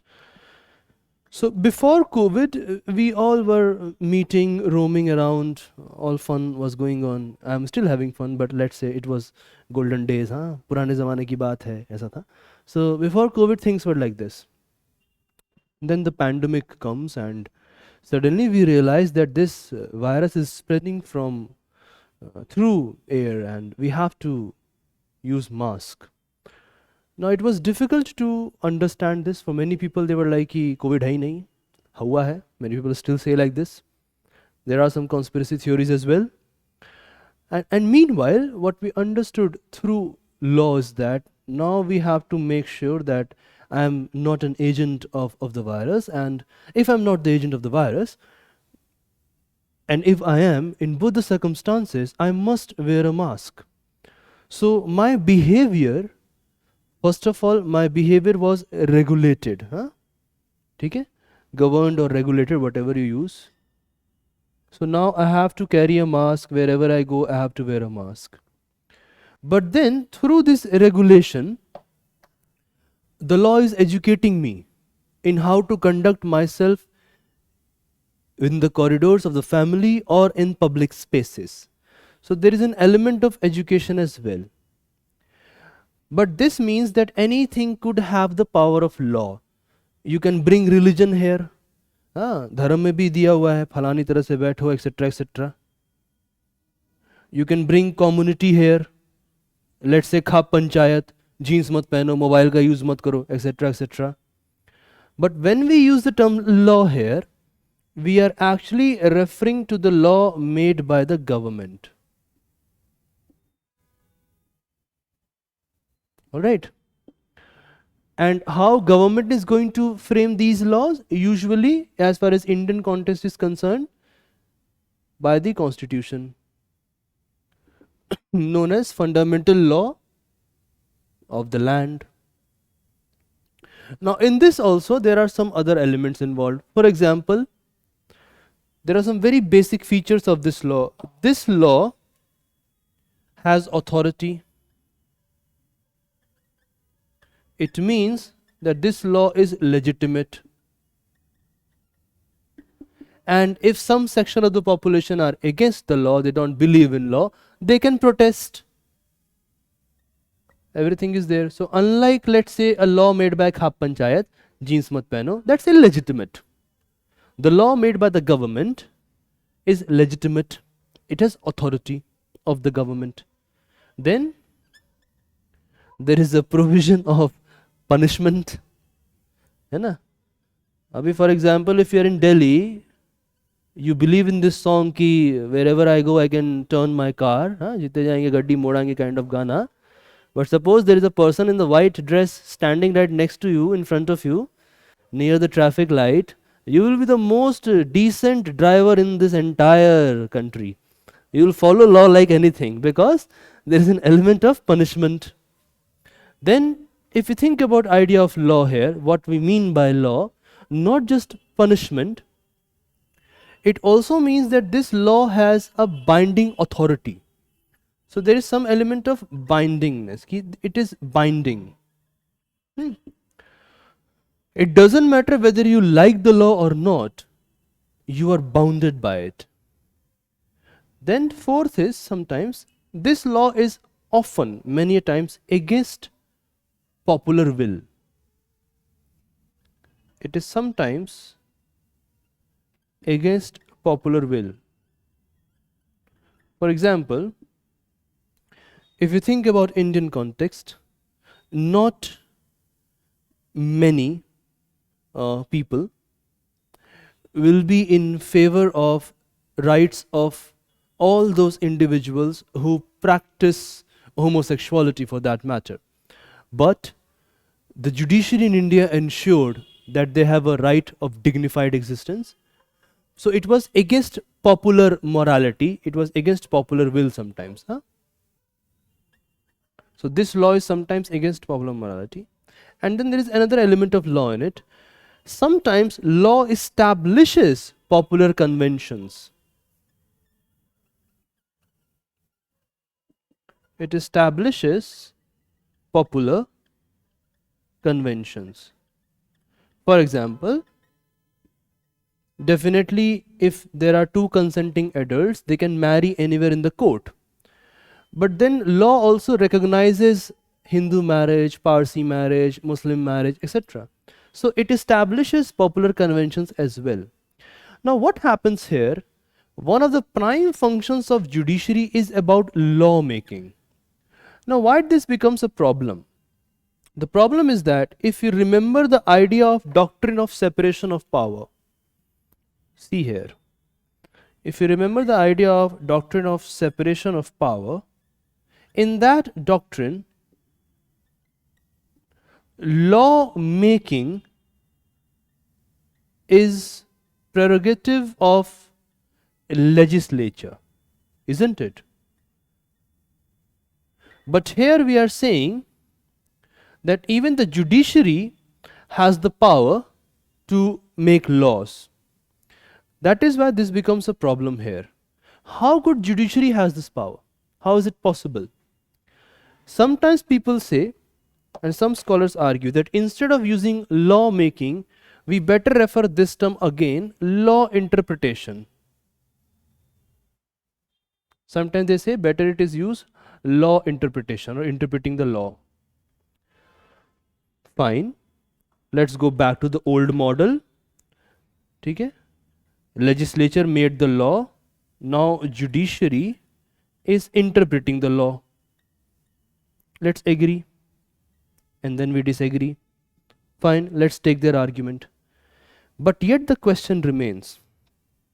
And as far as the polity is concerned, they say that law making is there in UK or let's say USA for primarily USA, and law interpretation is in India, UK, Canada. They go like this. Some people put law making in UK as well, but there is a debate on it. For our purpose, let's put it here, but it's a debatable, it's a debate on it. Now why this is a problem? See here and you will understand it.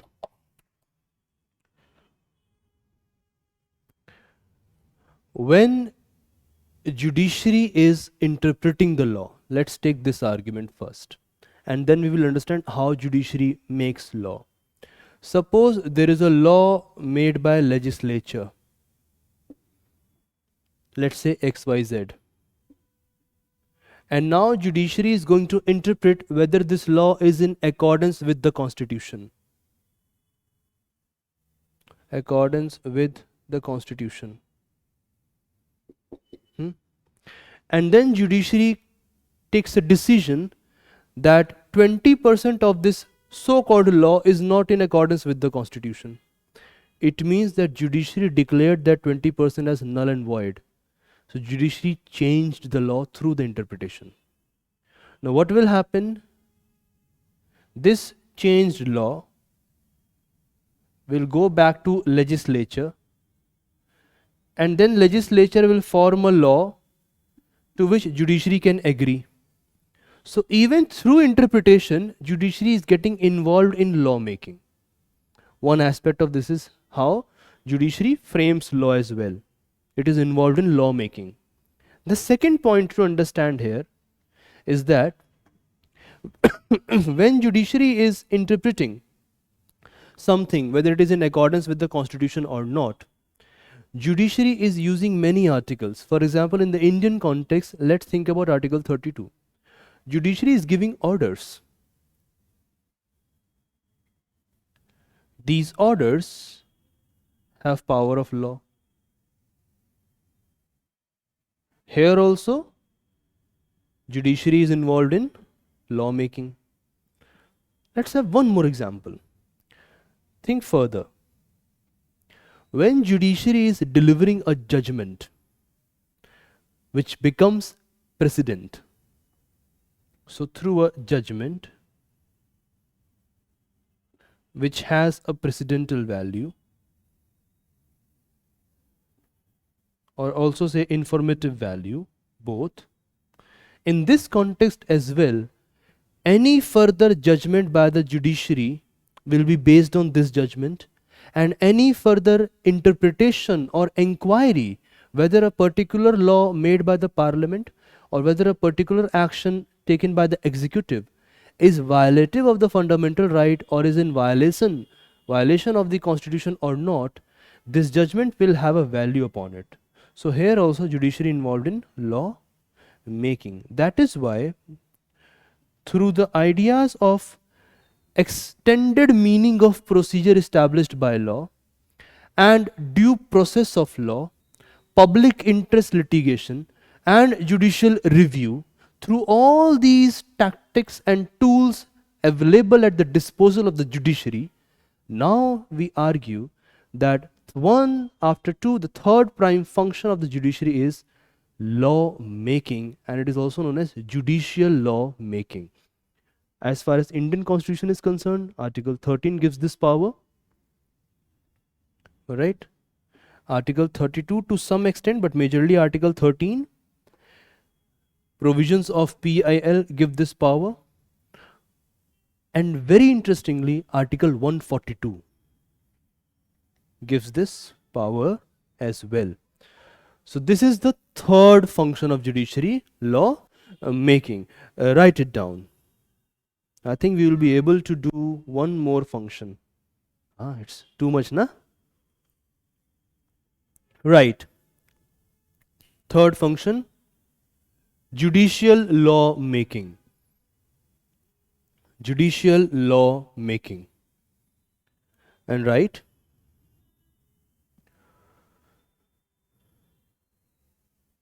With time,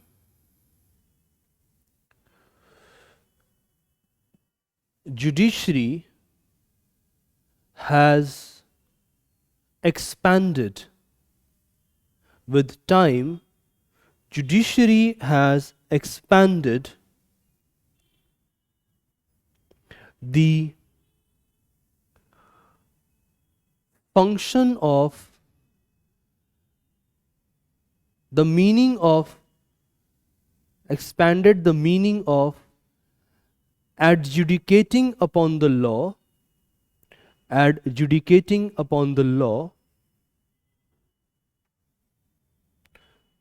to mean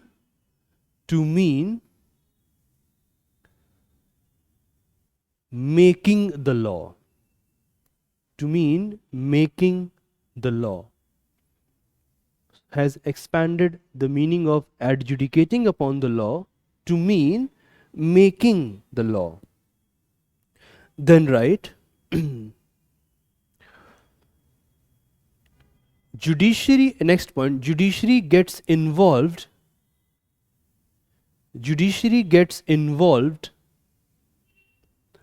in lawmaking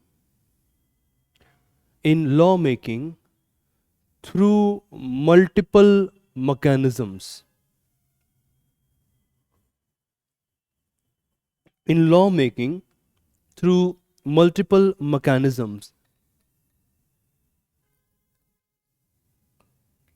For example,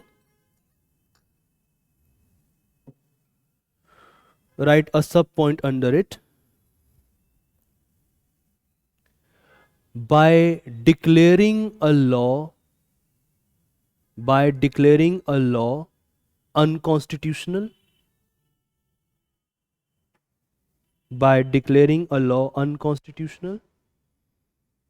Right, next sub-point. Through judicial orders comma writs, WRITS, comma writs. Right, next sub point, through judgments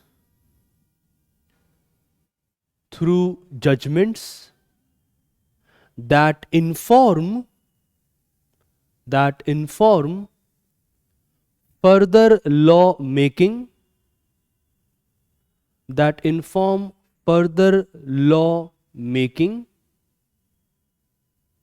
comma, executive action,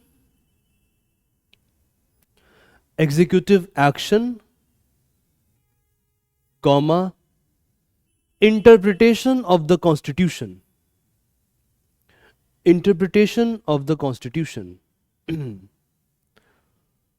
Right, next point. This function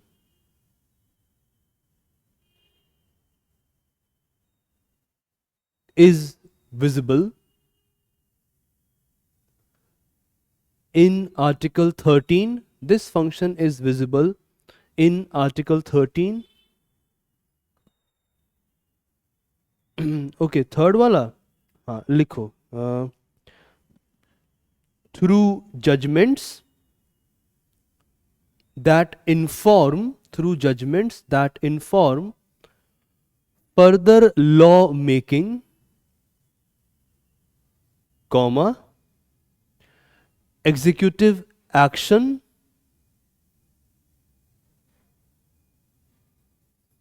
and interpretation of the Constitution.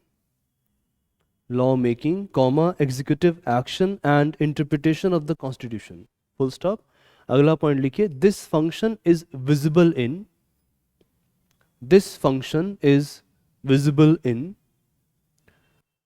Article 13,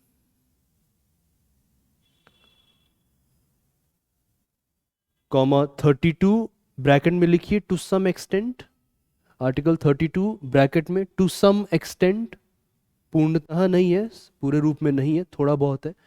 32 bracket में to some extent, comma 142. ठीक है, 142 full stop. In the Indian Constitution, 142 in the Indian Constitution. ठीक है, इसको मिटा दें,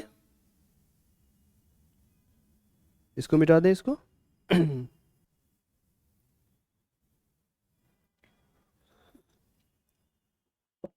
All right, thank you. Any doubt so far? तो समझ आया कैसे जुडिशरी लॉ मेकिंग में भी इन्फ्लुएंस करती है ना? This is how judiciary ensures that there is a law making procedure में उसका इन्फ्लुएंस एंड गवर्नेंस में आती है. Third is with about law. All right, let's move on to the fourth one. At least we can discuss it. Protection. Let's move on to fourth one.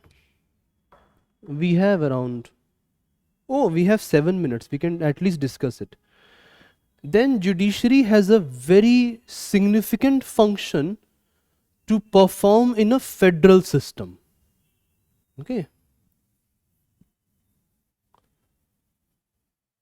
Now, when I finish judiciary, especially Supreme Court, we will begin with idea of federalism. So this will help us in that class as well. Let's take a snapshot, what it means. See, federalism is about sharing of state sovereignty, to be very precise. ठीक है? What it is about? Sharing of state sovereignty.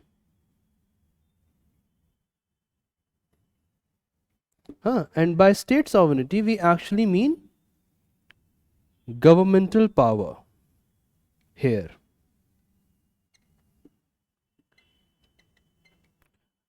And different kind of federations are possible.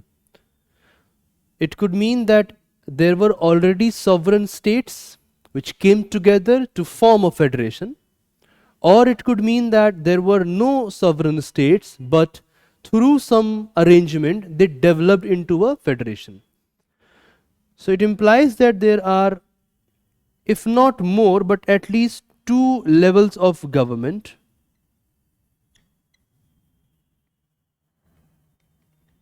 So for example, in the Indian context, what we have, on one we have a union government and then we have state government. हाँ, इसमें भी पंचायत तो रहने देते हैं अभी, for normal we can understand it through this. Then the 2 levels of government have separate areas of governance. For example, the union government will work on certain issues, the state government will work on other issues. This is the second major aspect of Judiciary. Third is, these separate areas of governance, or let's say separate functionalities, are mentioned in the Constitution. Some authoritative document, they are mentioned in the Constitution, which is often written. Then in this only there is an idea that changing this constitution must be a difficult process, so that neither the states nor the center can change the constitution arbitrarily. This is another element of federal government. It's also present in India. And then here comes the most important function of judiciary, that any dispute which you just read in the previous point must be settled by an independent and impartial institution, and this institution is judiciary. So that is why we say that judiciary has a significant role to perform in a federal system. So we will write this when we discuss federalism. For now, write next point, next function. The judiciary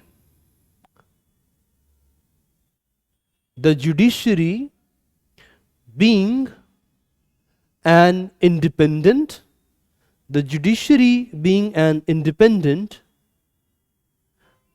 and impartial institution,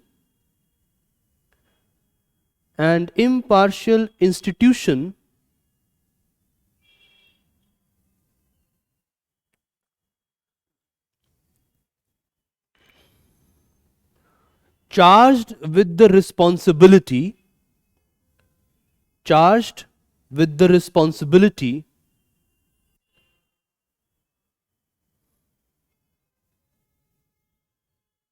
of protecting the constitution,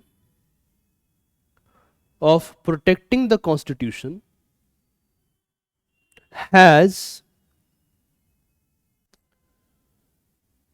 significant function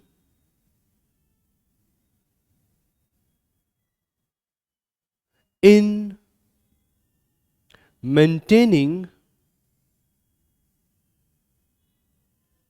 the federal system of government,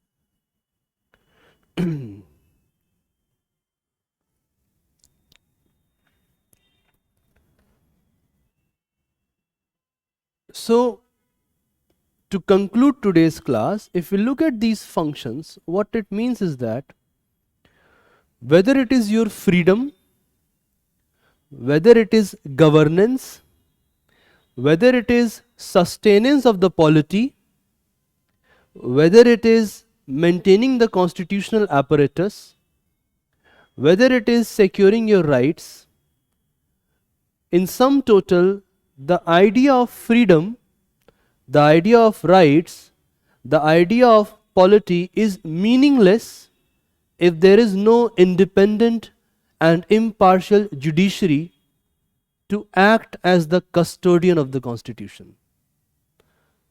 It is going to be meaningless. So we discussed a lot of things today.